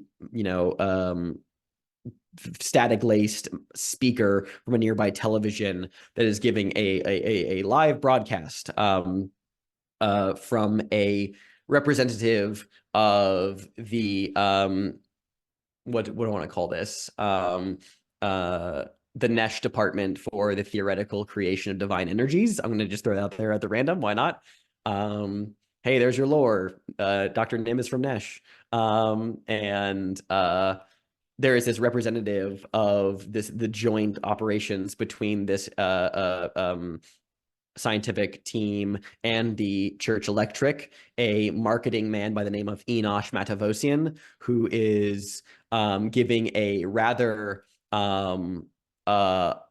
hollow, bureaucratic statement about this horrifying experiment gone wrong, discussing the loss of life, the uptick in illnesses, this placating statements in place of actual meaningful actions and words of just like, we understand that the larger Nesh community is concerned for the outcomes of today's unfortunate tragedy, but worry not, worry not. We are working very diligently to ensure the prolonged safety in the long term. If nothing else, you can guarantee that there are the proper people will be adequately interviewed, and we will survey the extent of this. And it's all just filler words. It's not any meaningful action as to the result of things.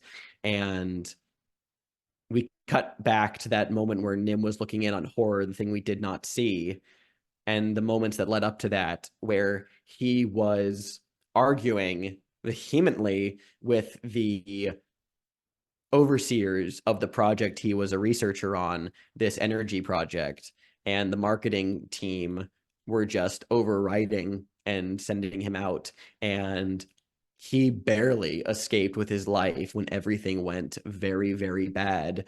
And the particular details I will leave up to the imagination, but the idea being that this experimental sainted reactor that they were working with in conjunction with the Church Electric and some other chemical compounds that they were testing that day, when activated,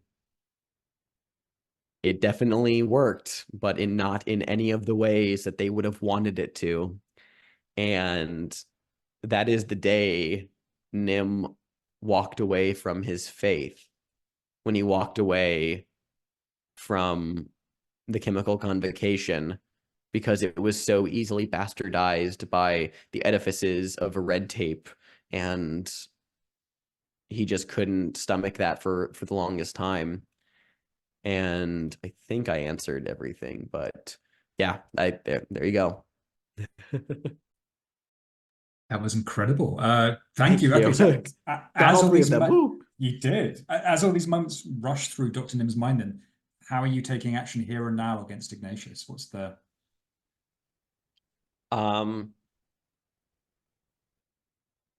Is there any like what kind of chemicals are nearby, would you say, in like an operating theater like this? I think within reason, this is no longer just a regular surgical amphitheater, right? This is where they do the weird saintly shit. So there is going to be formaldehyde, some rather horrible acids and poisons to an expert such as Dr. Harrow. I'm fairly certain that you can see all manner of useful things. Since formaldehyde is extremely flammable, and I earlier uttered a soft, brief prayer to the friar formaldehyde from the Chymical Convocation.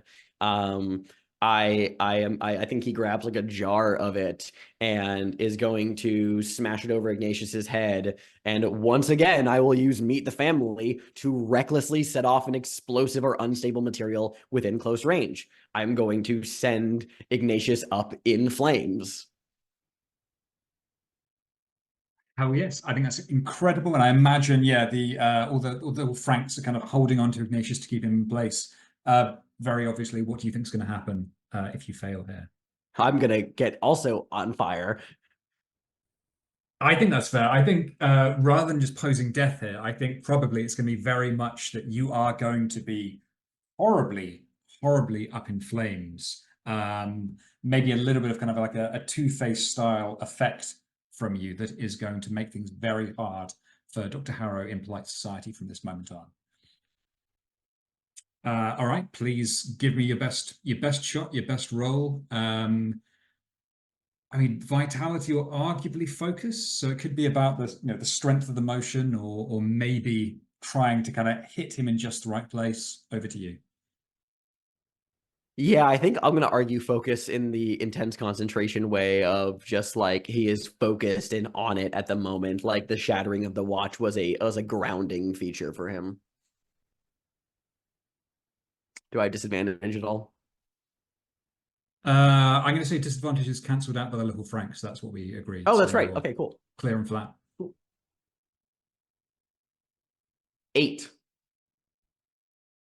Mixed success it is. Okay, let's jump to Nora. Nora rolling down the stairs. Dr. Spindlecarver kind of fighting with you, trying to slash at you, and just as the two of you hit the landing together, Dr. Spindlecarver kind of rises up over you, her little scalpel fingers clicking, and she says, "You're right. You are hilarious. But not after I cut out your tongue." And as she lunges, what do you want to do? I guess if Nora's still on the floor, she's I don't know, do I have extra francs to grab the doctor Absolutely, at a theatrical moment? As mentioned, by this point, all the extra francs are kind of just falling down the stairs after you, maybe also kind of clumsily rolling, but they are at your disposal for whatever you want to do. Yeah. I think one franc kind of like a football tackles her and they keep going down the stairs. And then like another franc like helps Nora up and is like dusting her off and is like, being very helpful and like, trying to figure out like, can we bandage that arm? Like, is that okay? And then Nora's kind of gonna be like, thanks, and like grabs like a handkerchief or something that's hanging out of the Frank's pocket and like bandages her arm and just goes running after maybe not after the doctor, because I think the Franks have that in hand. She's gonna go like for actual Frank and try to get him untied. Okay, I love that. So yeah, so I imagine the Franks sending Dr. Spindlecarver flying further down the stairs. I guess as you rush back up to free Frank, which, I don't think we need a roll for, you can definitely get to him and he's on the gurney. You can undo the straps. But maybe, David, you want to give us a vitality roll for Frank to see if the extra hands manage to incapacitate Dr. Spindlecarver, or is it a case of her going through them like a knife through butter? Absolutely. Hey, my vitality's, is it +1 or +2? Let me scroll to that. Or +1. That takes my 6 to a 7. A mixed success. I think very much then we could imagine that Dr. Spindlecarver is still raging. She kind of keeps falling and she takes one Frank and just slashes his head off, tosses it to one side. Another Frank is on top of her, hugging her as much as he can. She snarls, kind of snaps his limbs away. But she beats each one of them and she tears all these extra hands to pieces. There is a little line of carnage following her down the stairs, but she does keep rolling with them to the very bottom. So for the time being, she is no longer a threat. She's kind of groaning, getting herself back up to her feet from the very ground floor. You folks do have time to act before she is back up amongst you. So I would like to posit something to the group. Just, knowledge of the game here. I know that if we answer no to the question of can we put a meaningful end to the suffering here, that we resolve the assignment and the criminal element at play here becomes like a recurring danger. Like, but I know if we say yes, then we open more questions to like go deeper into the investigation. If we answer the question no now, we could effectively, if you guys were narratively interested in it, the idea being that it's like, this is the aspect of that's causing all the problems here. And we do get, and by fighting them here now, this is the climax of the scenario. We are able to shut it down, but they get to maybe escape and become an asset of the conspiracy, as I know the mystery says. I don't know, just narratively, both possibilities were very interesting to me. And I realized, oh, this could be a vector for concluding the scenario if we decided to go that route. I'm just wanted to kind of get your read on that. Yeah, I didn't know that that's the way that it would go, but I was already leaning towards answering the question no, just because this is one of those things where it feels like it kind of came about semi-organic. It's like filling a niche in society that is not being filled by other sources currently. And so even if we destroy this place, even if we tear down it from the foundations, something like it will arise again. So to me, the thought there was this probably isn't really solvable by us here and now anyway. Yeah, I think so. And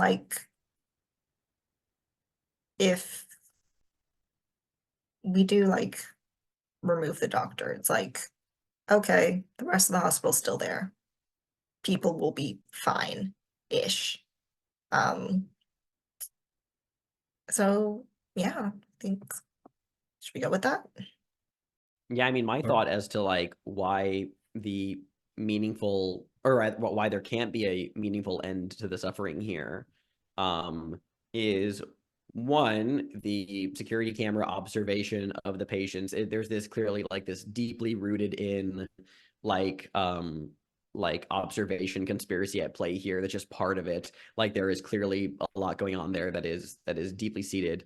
And then the discarded faces in the box, they're still greeting, and the horde of plush animals and gifts being burned in the furnace. What if there's the a god of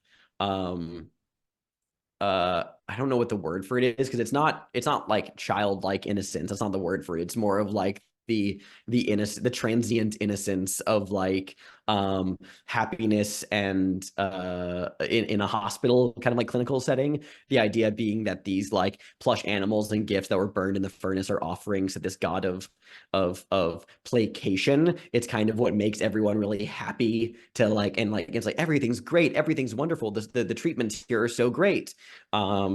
And it's all a lie. It's in the discarded face in the box still grinning. They're again indicative of this, put a smile on your face. It's all a lie. And that if we were to remove the elements that are a lie here, it wouldn't put an end to the suffering here. It actually would exacerbate it, because it would kind of make it worse, because there is this kind of like compounding issue here. That was my initial thought. Well, I think the horde of plush animals and gifts being burned in the furnace shows the amount of like community investment in this place, that people are coming to this place because they have needs that they want met. So even if we do something about this specific location, either then we persist the suffering of the people who do come here and do receive miracles or do receive healing, or those people will just go somewhere else, and this system will persist one way or another elsewhere as well. So, oh yeah, I like that. I like that a lot. And I think the eyeless part of the eyeless grinning faces is that,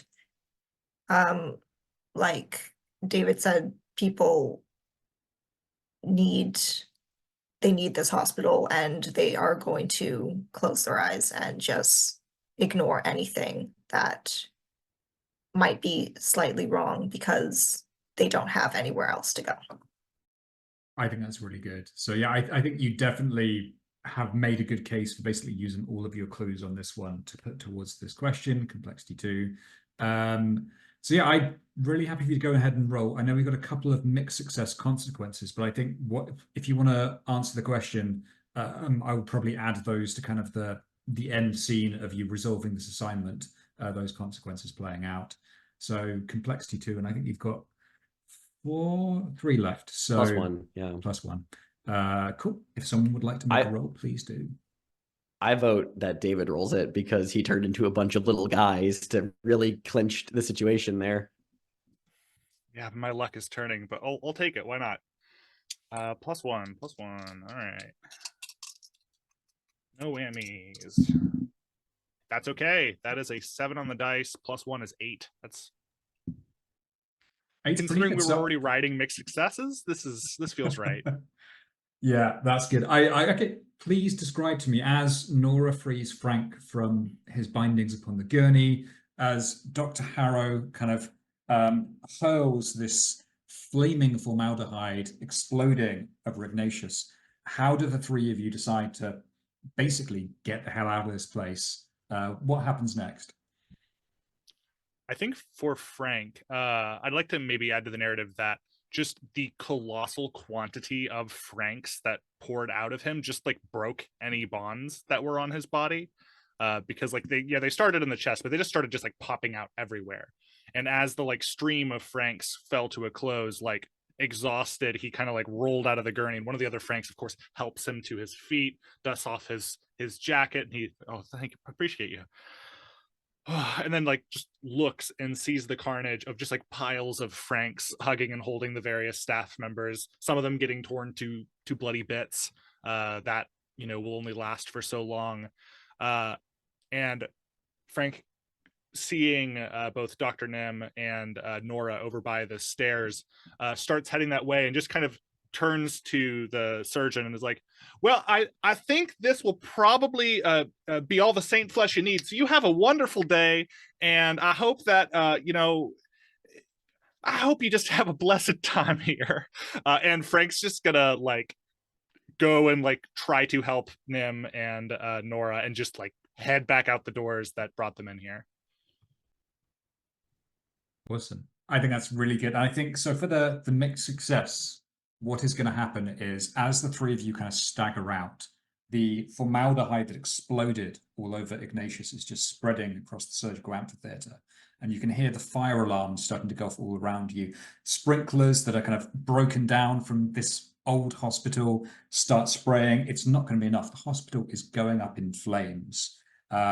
Several of the community members who we have seen have been fighting so hard for this place are forming bucket lines. Phineas is at the front going, help me, as they pour water onto the spreading fire, and the 3 of you just emerge out into the night. So you are resolving this assignment. So a few things are going to happen. You can all lose treatment candidate, but Dr. Hallow, as you look up into the flames, you see the massive form of Ignatius still burning, and it just kind of turns and stares down at you for a moment and then shambles away into the night. And you very much suspect you have not seen the last of this saint. So where you have taken off treatment candidate, please take the condition Ignatius Vendetta. because I suspect at a certain point when you least want him to, he is going to return and try and get his revenge upon you. And Frank, we're going to do a bit of a long-term consequence for you as well, because I think as you emerge out into the night, you can see some of your extra hands still loitering around. There are patients who are trying to form the bucket chain. There are patients who are just standing there sobbing at the sight of the burning hospital. And some of the extra hands are just giving them hugs. And as you look out into the car park, you swear you could see at least one tottering figure just vanishing out into the darkness. So you're going to gain a condition that I think we could call celebrity hugger or hugging epidemic. Like, the extra hands are going to be out there giving hugs to people who may or may not want it. And so your face is going to be very well known going forward. Hugging epidemic is an incredible condition, and I do like it. Awesome. I guess, yeah, just to check in, we'll probably be wrapping things up shortly as we write a nice climax moment. Are we just taking off into the night? Is there anything we want to do as we look at the kind of the very much burning hospital in front of us?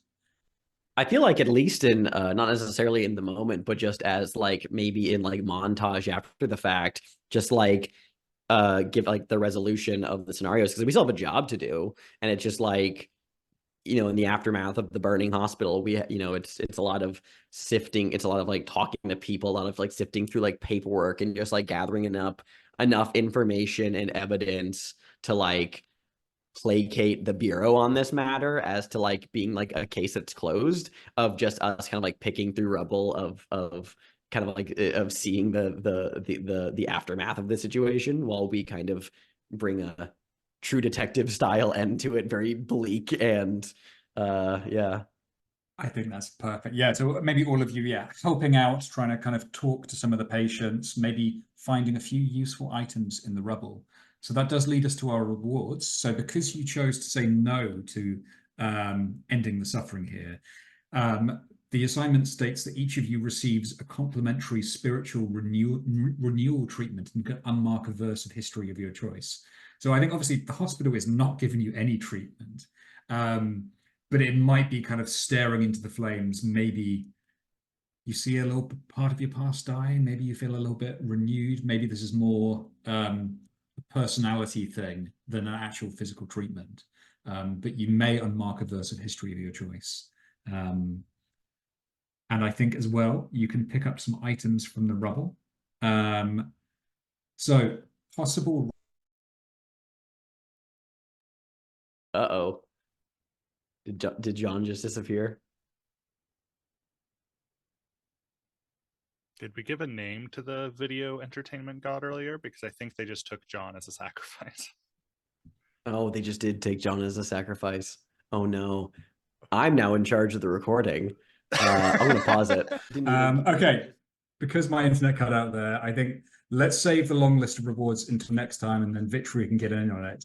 So I think maybe let's leave you with the moment where the three of you are kind of standing in the rubble as the hospital burns, helping people out, maybe picking a few prize items from the debris. Vitria kind of brushing herself off, looking extremely dusty and tired, kind of comes out to join you. And I think to leave it, as you watch several of the nurses, their hands clasped in prayer, just stand over the burning building, not helping, not contributing to the bucket line, and they just whisper, thoughts and prayers, thoughts and prayers, thoughts and prayers. So we'll end it on this note, which is the verse that was marked for this particular assignment. And the question is, each custodian recalls a time when platitudes were offered in place of meaningful action. Who benefited from this hollow display? Who suffered? So a time when platitudes were offered instead of meaningful action. Who benefited and who suffered? Over to you. I think we are going to see Nora standing in front of another fire, just in a fireplace, very cozy looking. And there's a man in a military uniform speaking to his speaking to her mother, and her like brother is sitting in front of the TV playing video games, not even paying attention. And the military man is saying, "I'm so very sorry for your loss." And he's handing over like a box that's just filled with medals. And Nora's mother isn't crying. She kind of just takes the box and nods.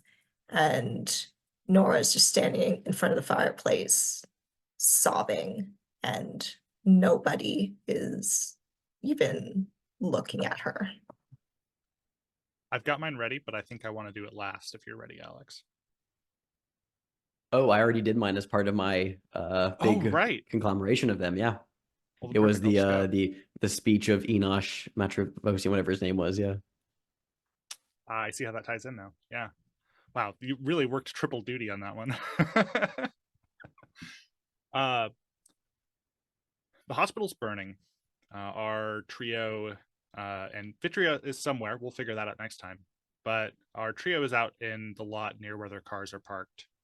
And Frank has just finally like turned around to face the building and sees that like the upper levels of it are starting to be consumed by the blaze, and it's readily apparent that this whole place is probably going to go up in the course of this.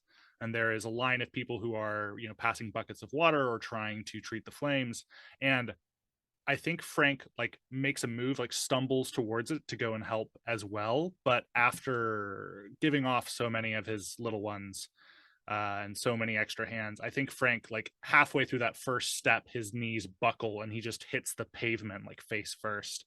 And so we get him kind of like looking up, trying to support himself, trying to move a little bit closer. We see the fire reflected in his eyes. And he's like sobbing. And this is like a deeper emotional reaction than we've seen Frank have to not being able to help people before. This is like, there's something even deeper than just satisfying that compulsion going on. And as we see the fire reflected in his eyes, we like transition from that to another building burning. We see an apartment complex where one of the, you know, lots 3 or 4 up from ground level, you see just fire belching from the windows, scorch marks along the edges being reflected in the eyes of a teenage Frank down below watching it. And we shift from that, his clothes now have changed from that of, you know, his, you know, t-shirt and jeans to being a suit of mourning, all black and white and tie.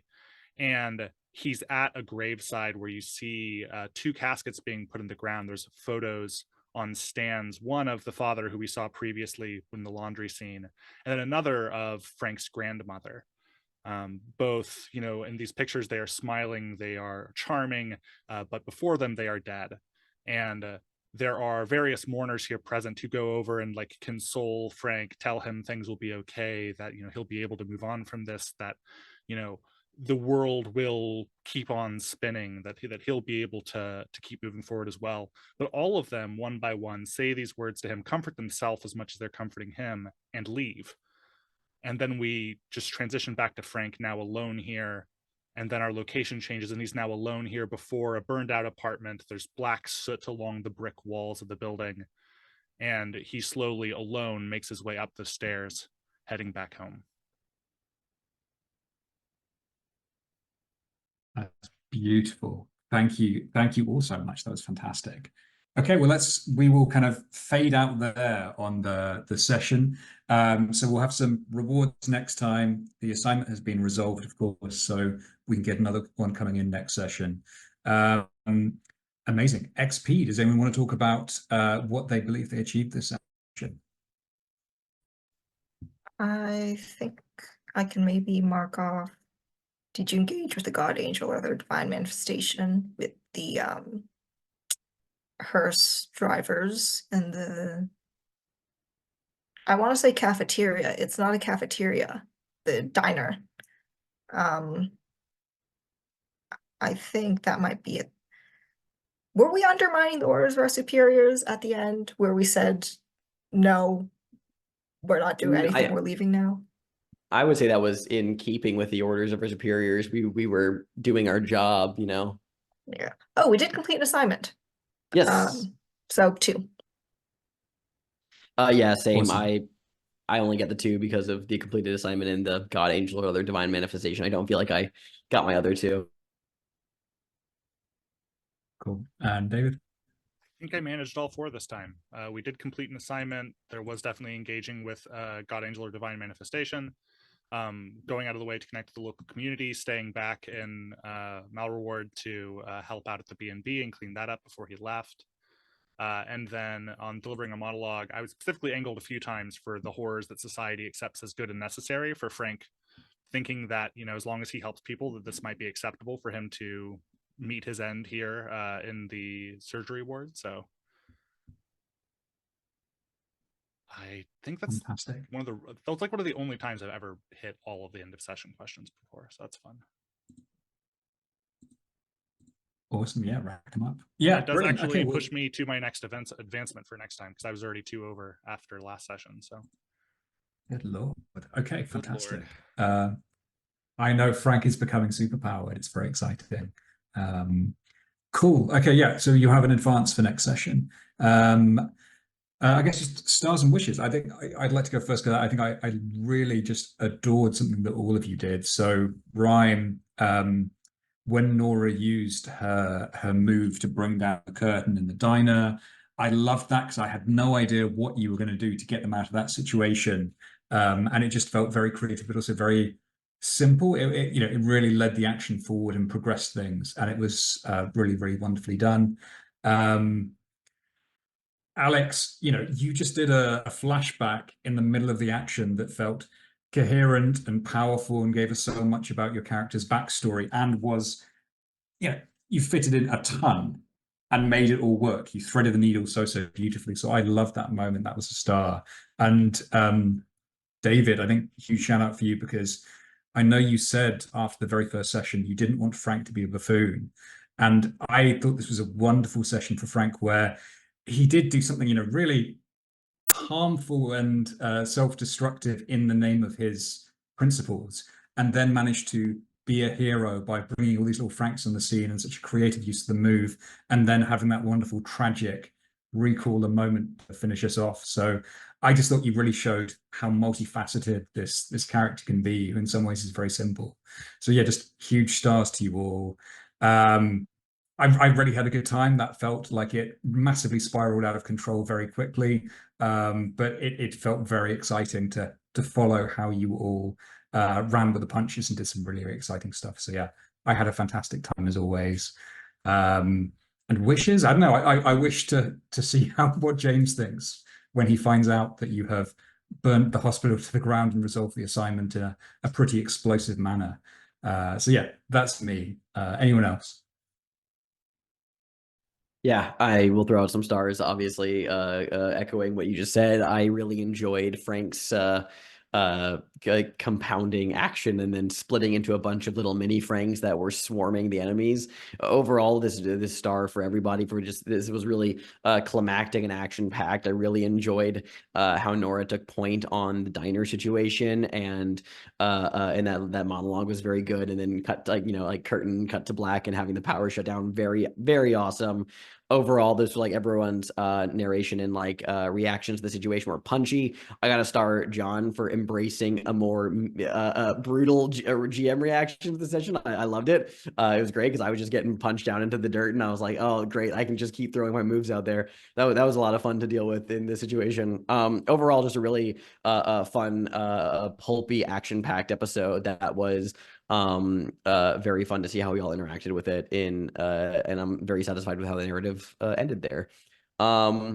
Wish wise, I'm looking forward to so many journey moves so we can clear some conditions and maybe take a breather and then recover from this one before we get to throw ourselves into the next imminently deadly scenario. And also I'm looking forward to having our resident architectural bureaucrat claw her way out of the rubble to come help us again.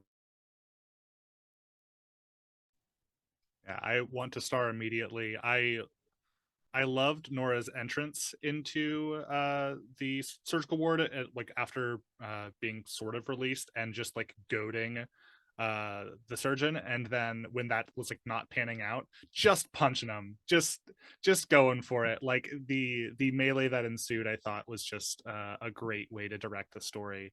I really enjoyed also from that scene, just having just received the what was the condition, the black lung or sainted lung, right? Yeah, sanctified lung. Having just had that happen previously, and then immediately turning that, like, okay, well, what if I just like belch this poison? I thought that was a great move from Dr. Hallow. I thought the description all along with John was wonderful. The hospital has been such an immersive setting, and the way that it's been painted so lovingly, so horrifyingly, has been a delight to interact with. As far as wishes are concerned, yeah, I agree, John. I feel like I'm finally like finding Frank in this story and how he fits into this world, which has been really fun to do. So I just kind of want to deal with the repercussions now of Frank, I think, uncovering some childhood trauma here at the hospital, and like I want to learn more about this character as we move into some of these journey phase stuff. Lots of opportunities to have personal conversations. So yeah. Stars. I'm gonna start at the end. Yay, we set something on fire. I really liked how Alex and David, how you were like weaving the clues together. That was really good, and not really good as a undescriptive word. Like really descriptive, and really like made a solid case. And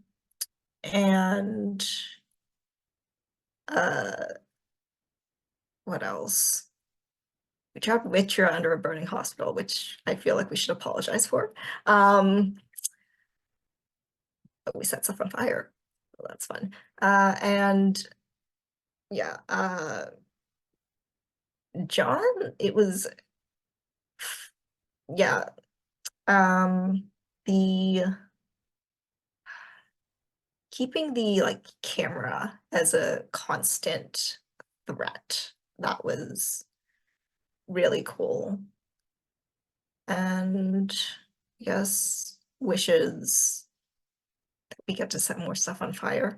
I think I'm gonna kind of copy David's and say like I'm now getting like backstory ideas and kind of a better picture of how Nora got to be the way she is. So I'm excited to mark more verses and get to share some of that. Well, I'm really excited to see that. And then I guess, yeah, just actually, David, you remind me, one huge final star for Gabriel Robinson, who I think wrote this assignment, because there is so much in there that I absolutely have not used at all and have not touched, that is horrifying and interesting, and that you could go in different directions with. So yeah, it feels like one of the really, really strong, juicy, exciting assignments. So yeah, really well done, Gabriel. Cool. All right, we'll call it there. Thank you very much for playing, and thank you to anyone who is watching.